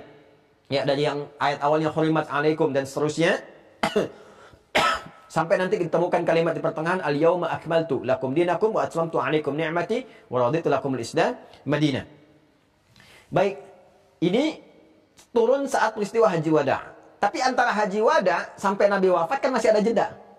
Ya, masih ada turun nanti ayat wattaqu yawman turja'una fihi ila Allah, thumma tuwaffa kullu nafsin ma kasabat wa hum la yuzlamun. Kan? Itu nanti di penghujung surah Al-Baqarah, nanti Allah Subhanahu wa taala kemudian menurunkan ayat terakhir wattaqu yawman turja'una fihi ila Allah. Ya, setelah semua lengkap Allah sampaikan, takwalah kalian kepada Allah. Takut suatu saat kalian pulang kepada Allah. Kamu akan dihisab. Nggak akan dizalimi, kalau salah ya salah, kalau baik ya balik. Ya, maka ketika ayat itu sempurna turun, agama turun, ini tanda seperti tadi yang Anda sampaikan. Abu Bakar sudah menangkap. Oh, kalau agama sempurna, Rasulnya kan diutus untuk menyempurnakan agama. Kalau sudah selesai, ya sudah. Tugas Nabi selesai. Kalau tugas Nabi selesai, pasti selesai juga tugasnya. Kehidupan di dunia ini. Kan Nabi itu membawa risalah. Selesai risalahnya, selesai tugasnya. Meninggal Abu Bakar membaca itu. Cerdas Abu Bakar. Maka beliau menangis. Ya, menangis dan seterusnya. Ya, peristiwanya sudah viral, kita tahu semuanya. Sampai Nabi meninggal dunia. Tapi kan karena risalah penutup, abadi, mukjizatnya abadi, sampai sekarang pun terus berlangsung. Karena itu, nabinya sebagai manusia punya fitrah kemanusiaan meninggal, tapi risalahnya abadi karena pelengkap semua risalah. Sampai kehidupan berakhir. Nah, sekarang pertanyaannya, kenapa kemudian yang turun pertama kali Al-Alaq, terus sampai ke Al-Maidah, sampai penutup nanti di Al-Baqarah itu, dengan di akhir-akhir ayatnya Anda dapatkan itu. Nah, kenapa kemudian susunan mushafnya dari Al-Fatihah sampai dengan An-Nas? Ini yang paling indah, yang paling menarik. Jadi saat turun ayat-ayat itu sesuai dengan kebutuhan-kebutuhan di masanya.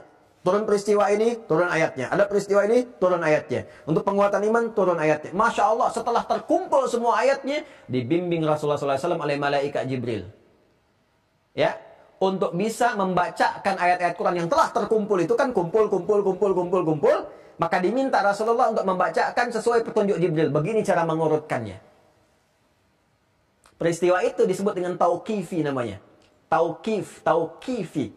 Ya, tauqifi. Dibimbing kemudian oleh malaikat Jibril. Dibacakan oleh malaikat. Diikuti Rasulullah. Ini urutannya. Dari Al-Fatihah sampai dengan An-Nas. Seperti yang kita dapatkan sekarang. Dan Masya Allah, Allahu Akbar. Allahu Akbar. Ternyata semua urutan ini menunjukkan kesempurnaan mukjizat Al-Quran. Turun sesuai dengan urutan kebutuhan. Miniasi hidup, gambaran kehidupan yang dialami di umat masa itu. Ternyata semua bimbingan itu adalah kurikulum kehidupan untuk semua umat. Jadi semua orang yang berkehidupan gak akan lepas dari peristiwa-peristiwa itu. Itulah dahsyatnya miniasi kehidupan di masa Nabi. Saya mau tanyakan kepada Anda. Kalau bisnis, sekarang ada bisnis? Ada. Yang curang ada? Banyak. Maka muncul surat-surat ayat-ayat tentang itu memperbaiki. Praktek di masa lalu diluruskan. Jadi peradaban. Di bawah kurikulum. Sekarang kalau kita praktekkan, maju lagi kita. Ada tentang militer? Ada. Peristiwa perang Badar, perang Uhud, perang macam-macam. Gitu kan? Ada bimbingannya secara militer. Bahkan dalam perang pun kita punya akhlak. Di mana kita dapatkan suasana perang yang berdesing segala rupa. Kita masih ada akhlaknya. Ini yang harus dilakukan, ini jangan dilakukan. Jangan sakiti ini, jangan sakiti itu. Konferensi Jenewa, macam-macam. Belakangan datang, Quran sudah lebih dulu. 15 abad yang lalu. Itu cuma membenarkan isi Al-Quran tuh, konferensi Jenewa itu. Jangan sakiti anak-anak, jangan lukai perempuan-perempuan, orang-orang yang sudah sepuh. Kita sudah lebih dulu ada itu. Bahkan berjuangnya pun untuk ibadah.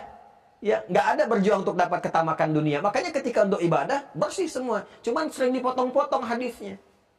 Ya, umirtu an uqatilan nasa hatta yashhadu an la ilaha illallah. Jadi itu sering dipotong-potong oleh orientalis tuh. Disebarkan berita yang negatif. Orang Islam datang mendakwahkan dengan pedang. Bunuh-bunuh orang dan sebagainya. Nggak disampaikan secara komplit, nyata. Cuma dipotong-potong. Persis kelakuan ya para penganut paham liberal sekarang ini. Suka motong-motong ayat gitu. Motong-motong hadis dan sebagainya. Jadi kesannya tuh bawa pedang.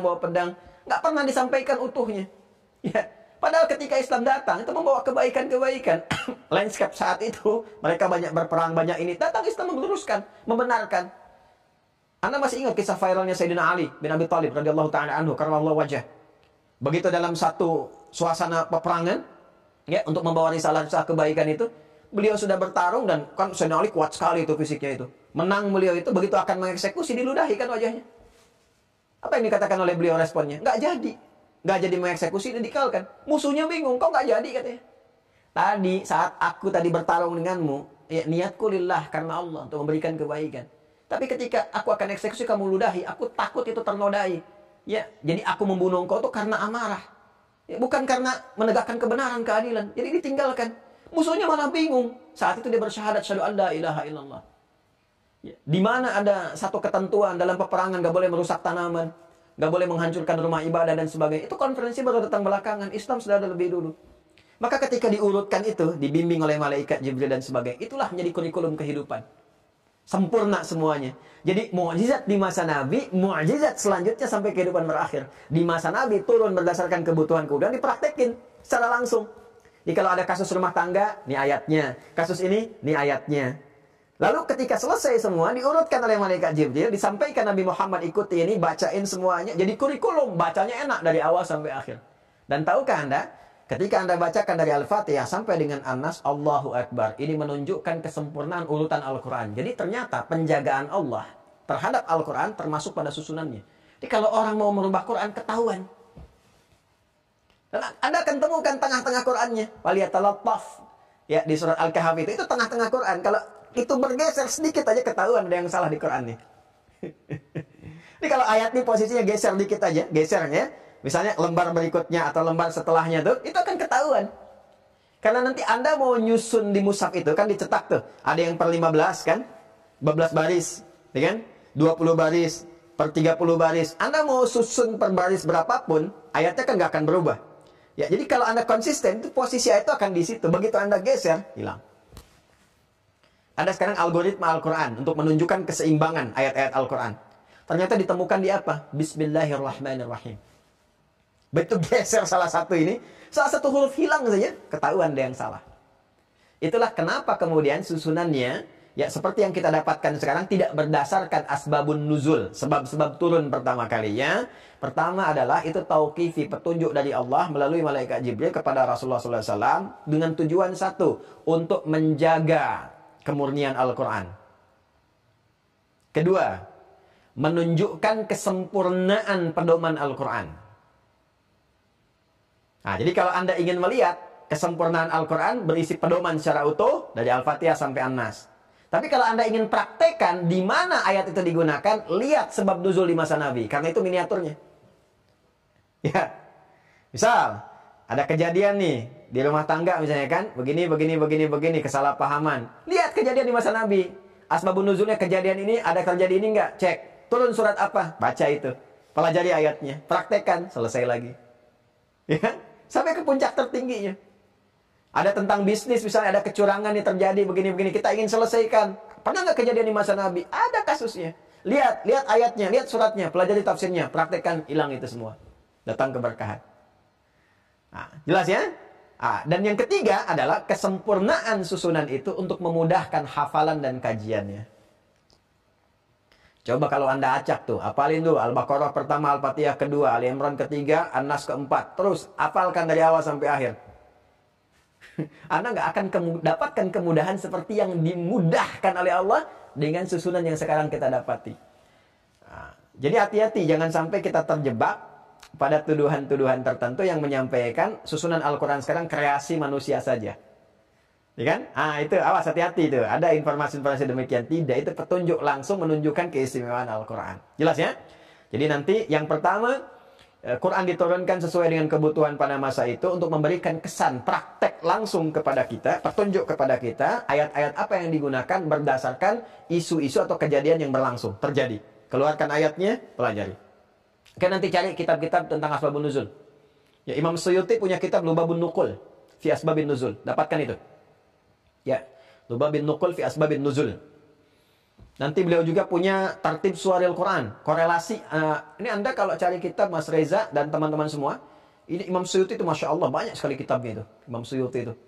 Jadi ada keserasian antara surah satu ke surat yang lainnya. Jadi apa hubungan Al-Fatihah dengan Ali Imran? Ali Imran dengan An-Nisa. An-Nisa nanti terus ya dengan Al-Maidah. So sampai ke An-Nas. Itu dibahas oleh Imam As-Suyuti. Tartib Suwaril Quran nama kitabnya. Ya, korelasi antara hubungan satu surat dengan surat yang lainnya. Nanti kalau sudah masuk ulumul Quran, sudah selesai pembahasan iman, masuk kemudian kita ke pembahasan fikih dan turunan kitab lain, itu insya Allah kita bahas. Dan dalam waktu dekat saya sudah dapat daftarnya. Insya Allah masyayikh itu sudah siap juga, dan insya Allah mereka sedang persiapan ijraat, proses untuk ke Indonesia juga. Ya, nanti kalau sudah berjalan dan pelajaran bahasa Arab kita juga berjalan, mereka juga mengisi. Jadi nanti ada yang di Indonesia yang datang sini. Kalau kita sudah agak senggang, pesantren sudah jadi, nggak apa-apa. Yang tahap pertama kan SD dibangun nih. Di SD itu ada ruang aula juga, dan saya siapkan juga ada space yang cukup besar. Jadi nanti per zonasi bisa diundang. Ya, nanti ada daurah datang dengan saya juga ada, nanti ada yang masyayikh yang lain juga, karena nanti tinggal juga di sini dengan saya, yang tinggal di sini. Ya, jadi kalau pesantren kita saya nggak sebutkan lokasinya dulu, tapi nanti kita sama-sama bangun. Karena ini saya memang dedikasikan betul, dan saya wakafkan diri saya sepenuhnya, ya termasuk harta dan sebagainya. Ini jadikan untuk umat, jadi nggak ada nama saya di situ. Ya, jadi semua lahan pun alhamdulillah sudah atas namanya umat, yayasannya nanti Mira. Jadi semua sampai sekarang administrasi, nanti pesantrennya pun dibangun, semua saya siapkan murid-murid. Ini murid-murid saya sedang belajar di luar. Insya Allah 2 tahun pulang begitu pesantren jadi, itu jadi. Nah, jadi sudah siap. Kalau saya meninggal pun insya Allah itu sudah ada yang teruskan. Insya Allah, gitu ya. Nah, jadi semua kita siapkan itu untuk menyiapkan ulama saja. Ulama di situ. Di ulama nanti insya Allah ada tempat lahan untuk offline belajar. Nanti diundang Santi Mira ke situ. Ya, nanti itu lebih luas insya Allah. Nanti ada kebun-kebunnya, ada juga eko kan itu sifatnya. Ya, di macam-macam ada kajian, ada Quranic Botanical Garden, ya riset kajian kebun Qurani. Nanti ada diterapkan untuk kajian tafsir. Insyaallah nanti kalau sudah ada kita bisa hadir di dalamnya. Nah, jadi demikian ya, Mas Reza dan kawan-kawan yang lainnya. Jadi kalau kita ingin belajar dari awal yang susunan turun pertama kali, itu yang dimaksudkan adalah praktek penerapan ayat Quran. Jadi kalau kita punya peristiwa-peristiwa kejadian yang kita alami, itu nggak akan lepas dari kejadian di masa lalu. Lihat ayatnya, di mana dia turun, seperti apa kejadian, pelajari, ambil hikmahnya, selesai masalah kita. Tapi kalau kita ingin gali secara luas tentang penjagaan Quran, menanamkan dalam jiwa kita, maka baca sesuai urutan mushaf dari awal sampai akhir, Al-Fatihah sampai An-Nas. Jadi urutan asbabun nuzul untuk mengaji secara tematik. Sedangkan dari awal sampai akhir untuk menunjukkan kesempurnaan Quran, bacaan-bacaan dalam salat, hafalan-hafalan termasuk menjadi bagian dari ahlul Quran. Wallahu taala a'lam bissawab.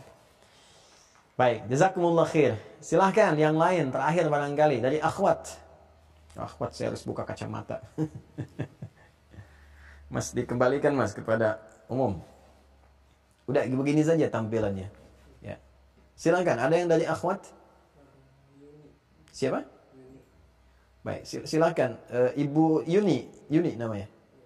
Fadhali, silakan. Assalamualaikum. Dibuka umum saja, Mas. Umum saja. Silakan.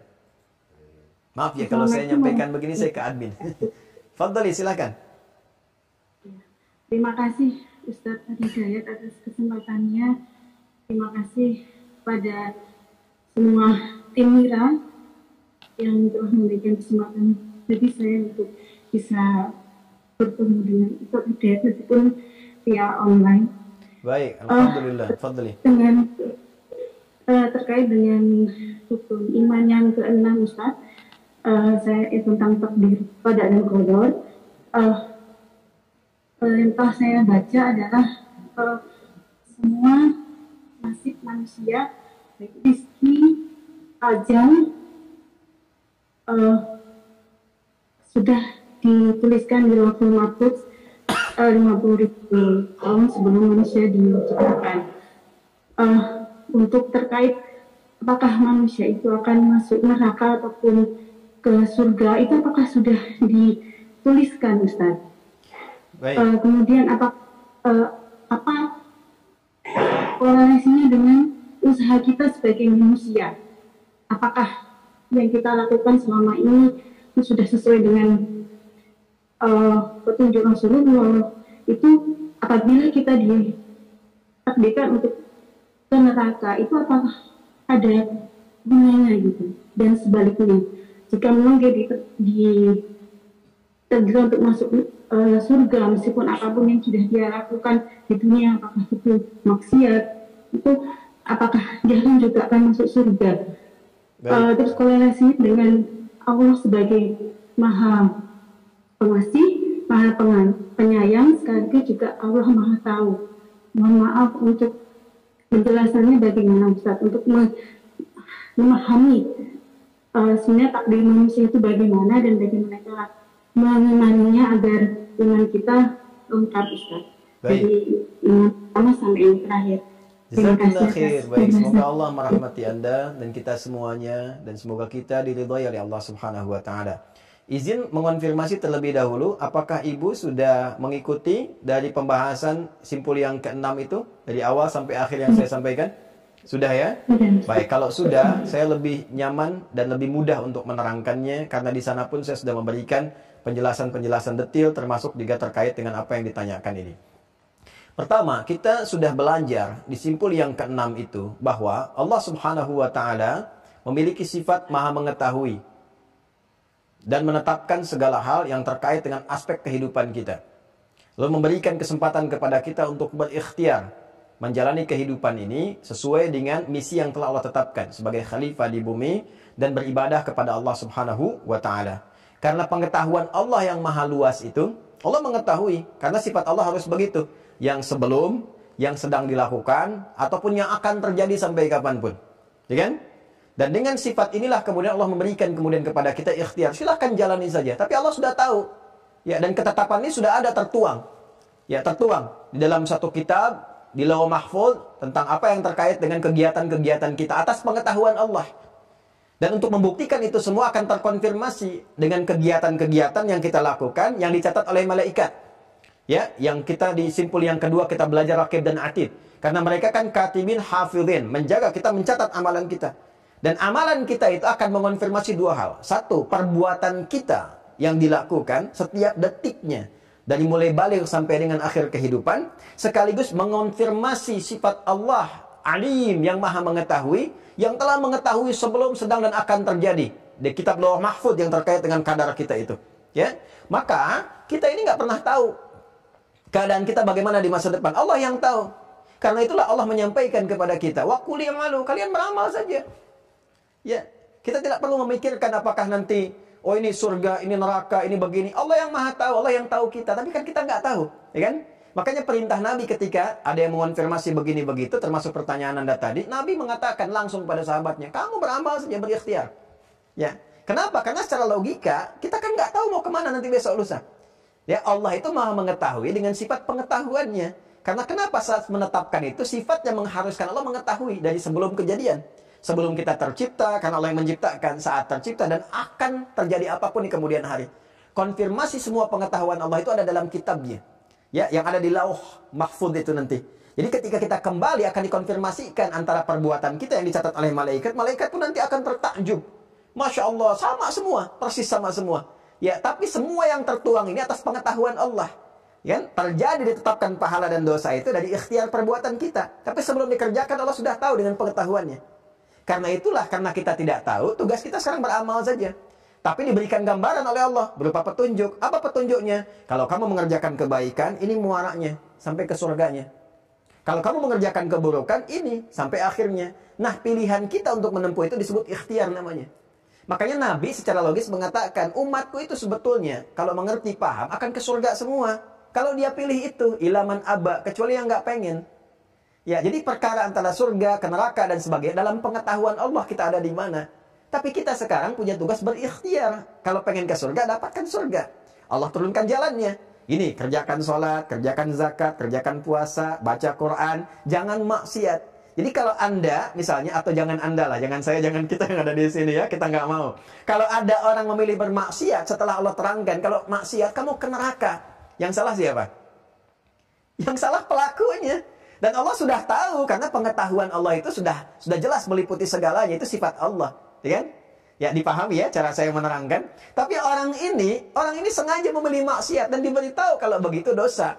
Coba tanyakan ya pada orang yang pernah korupsi, yang berdusta, tahu nggak kalau berdusta itu salah? Dia tahu. Artinya ketika dia menempuh dusta itu, dia menempuh dengan segala resikonya. Ya kan? Ketika orang itu korupsi, dia tahu itu salah. Ketika dia mencuri, merampok, berzina, bahkan membunuh, silakan saat press release, press conference itu. Saat polisi press conference, para pelaku maksiat itu kan mengatakan, kami menyesal, ya, kami berbuat salah. Menyesal itu karena tahu itu salah.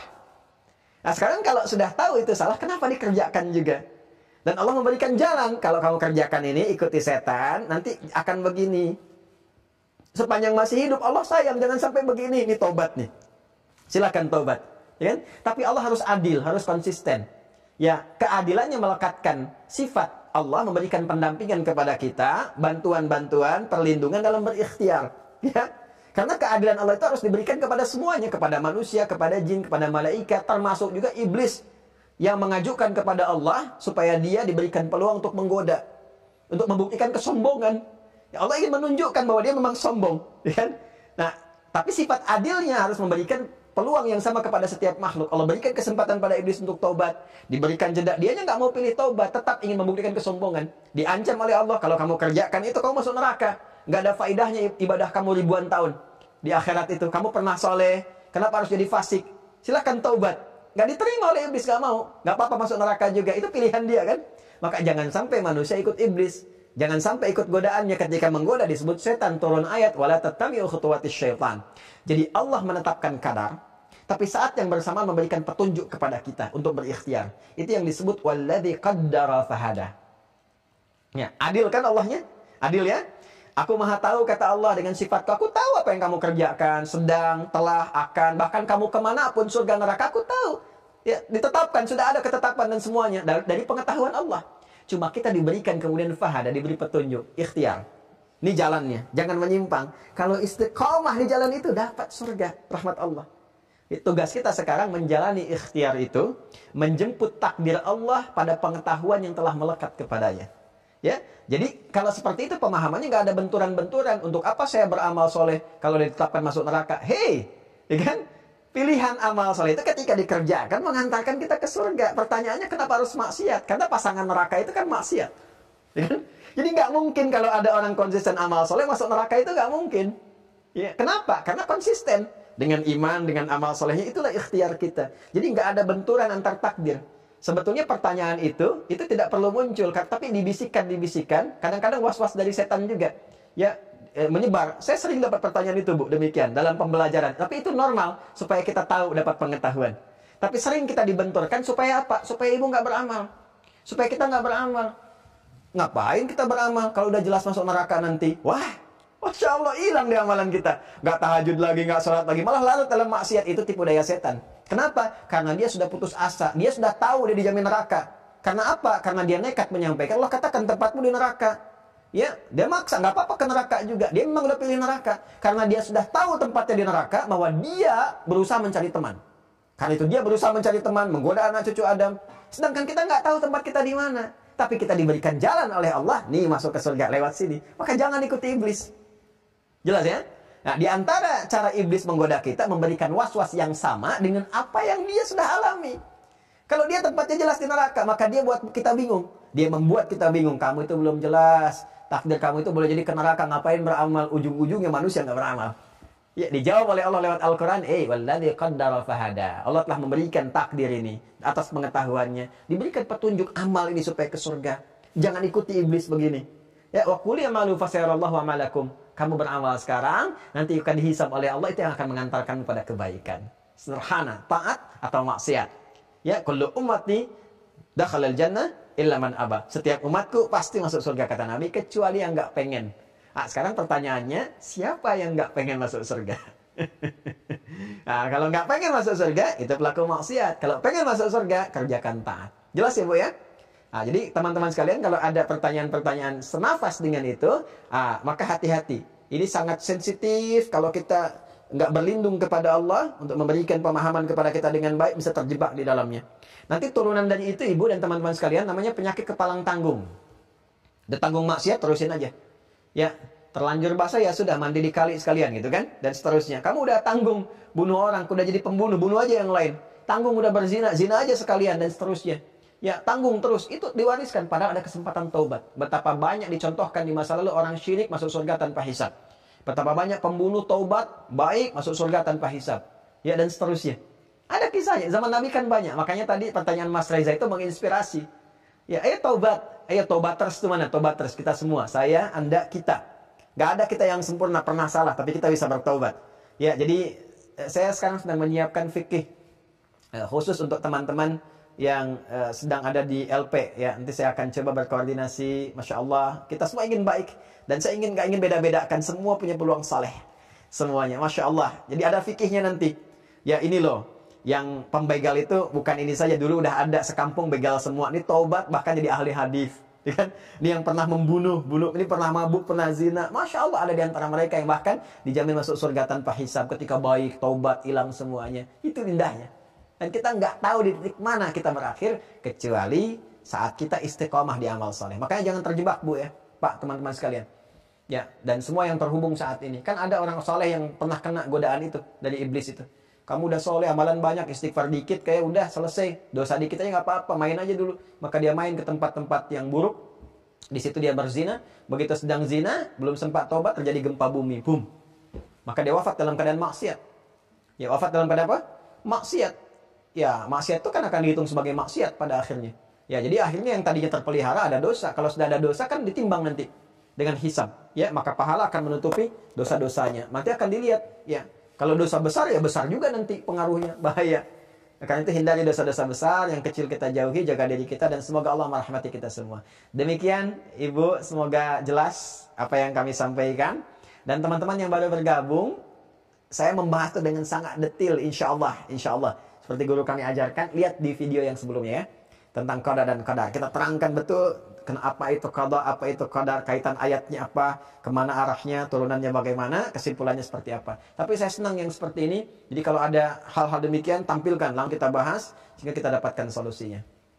Nah, ini yang mewakili dari para akhwat, barangkali satu pertanyaan ini. Dan waktunya udah mau habis nih. Insya Allah sabar, nanti kita ada zonasi, jadi lebih enak nanti ya, nyambung. Sementara karena waktunya selesai, habis, saya ingin sampaikan dua informasi penting. Yang pertama, teman-teman sekalian, terkait dengan hasil pembelajaran. Ya, biasanya ini manhaj yang selalu saya tempuh, metodologi kami dalam mengajar untuk memastikan apa yang dipelajari itu benar. Saya selalu memberikan tugas, ya. Biasanya tugasnya ketat, kalau sudah offline itu harus itu jadi passwordnya, nggak bikin itu nggak bisa masuk gitu. Biasanya kita begitu tuh, ya. Tapi ini karena online masih agak longgar-longgar, ya. Nah, saya tugaskan teman-teman kan bikin intisari ya, Bapak Ibu sekalian, pembelajaran itu. Nah, nanti dibentuk dalam PDF ya, di-scan, di PDF kan, nanti dikirimkan ke admin. Linknya belum dikirim ya, Mas, belum ya? Belum ya, hari ini ya, dikirimkan di blast ke peserta semua ya, hari ini. Nah, nanti supaya saya bisa periksa. Ya, dirangkum dari pembahasan awal sampai akhirnya untuk memberikan pemahaman-pemahaman. Nanti setiap detil pembelajaran saya akan konfirmasikan kalau sudah ada zonasi, sudah enak. Nah, jadi semuanya nanti akan saya cek satu. Yang nggak buat justru rugi nanti. Karena saya nggak bisa tahu pemahaman Anda seperti apa dari materi yang saya sampaikan. Ya kan? Nggak bisa kecek. Jadi kita juga nggak bisa doakan, nggak tahu kan. Baru datanya aja semua masuk. Jadi itu untuk kebaikan kita semua. Yang pertama, kerjakan itu, bikin dengan baik. Yang kedua, hal-hal yang sudah disampaikan dan nanti ada perangkat-perangkat pembelajaran yang sudah tersambung ke Mira itu, Anda saat masuk ke Corner kan ada perangkat, tolong dijaga dengan baik ya. Nanti ada momen-momennya itu dipelajari.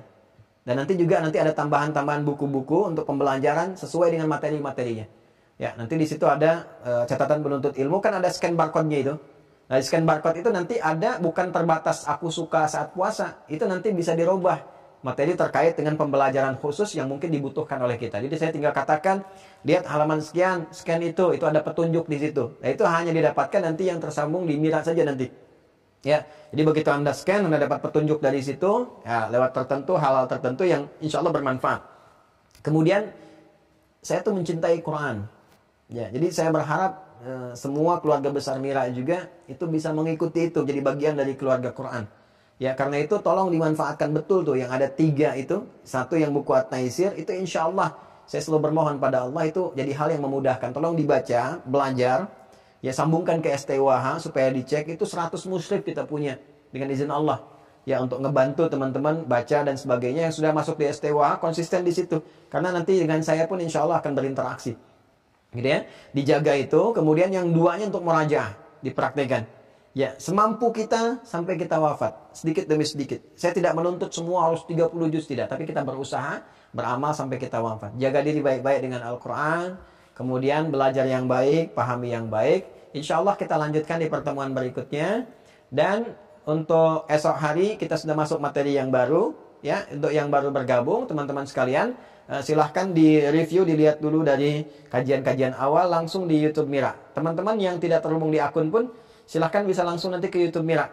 Ya, bisa dilihat dari awal sampai akhirnya. Ya, terus jangan ada kesan-kesan duniawi ya, karena saya betul-betul mengajar, bermohon kepada Allah untuk betul-betul memberikan bimbingan yang terbaik yang bisa diberikan. Jadi kita tidak ada bayaran, tidak ada iuran, tidak ada apa-apa. Jadi teman-teman daftar kalaupun ke UAH Corner itu kan untuk Anda sendiri, itu paket sendiri, kelengkapan sendiri. Adapun kalau sudah terhubung, saya nggak pernah minta apapun. Ya, jadi jangan membayangkan bahwa ini ada bayaran, ada gini, ada itu, tidak. Tapi ini pesantren virtual khusus, nggak sembarangan. Ya, jadi nanti pun kalau sudah terzonasikan, saya akan lebih ketat. Jangan sampai nanti Anda masuk ke Zoom, orang yang nggak ada, kursinya aja yang nongol. Dia, kalau ada kursinya aja, saya akan minta admin, tolong keluarkan ini, keluarkan ini. Jadi admin sudah otomatis tuh. Ya, nah, jelas ya? Baik, nah ini ada yang kelihatan temboknya aja nih. Orang yang nggak ada. Baik, nanti tampak di belakang saya ada layar besar ya nanti. Nanti kalau ini sudah lebih besar lagi, udah ketahuan. Terima kasih, mohon maafkan saya.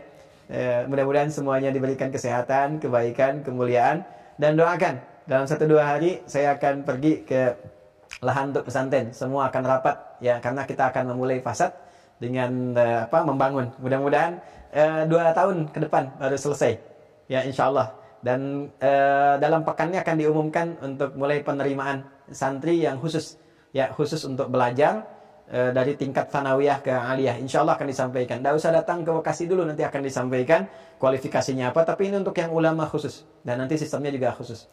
Alhamdulillah sudah ada 150 orang yang sudah menyampaikan tugas. Ya, saya akan cek dari 8.150, Masya Allah masih jauh. Ayo hari ini saya tunggu ya, sampaikan. Kita juga berikan apresiasi 15 juta untuk yang paling bagus, nomor 1, 10 juta untuk nomor 2, 5 juta untuk nomor 3. Dan silahkan belikan pulsa itu untuk mengisi pulsa supaya kajian-kajiannya bisa maksimal. Demikian, terima kasih, maafkan saya. Allahumma taqabbal minna innaka antas sami'ul alim wa tub 'alaina innaka antat tawwabur rahim. Allahumma rabbana atina fid dunya hasanah wa fil akhirati hasanah wa qina adzabannar. Ati anfusana taqwaha wa zakkiha anta khairu man zakkaha anta waliyuha maulaha. Allahumma wahidna ya Allah fi ta'atika wa wahidna ya Allah fi ta'atika wa wahidna ya Allah fi ta'atika wa jadibna bil ma'asi ma dhahara minha wa ma batan saghiraha wa kabiraha. Allahumma ya arhamar rahimin, Allahumma ij'alna min ahli al-Qur'an waj'al al-Qur'ana sahiban lana fid dunya wa shafi'an lana fil akhirati ya arhamar rahimin. Waj'alna min atba'i wa muhibbi sayyidina Muhammad sallallahu alaihi wasallam rasulan wa nabiyyan wa qudwatan wa uswatan hasanatan. Wa sallallahu ala sayyidina Muhammad wa ala alihi wa sahbihi ajma'in. Wa akhiru da'wana subhanakallahumma bihamdika nashhadu an la ilaha illa anta nastaghfiruka wa natubu ilaik. Alhamdulillahirabbil alamin. Wassalamu alaikum warahmatullahi wabarakatuh.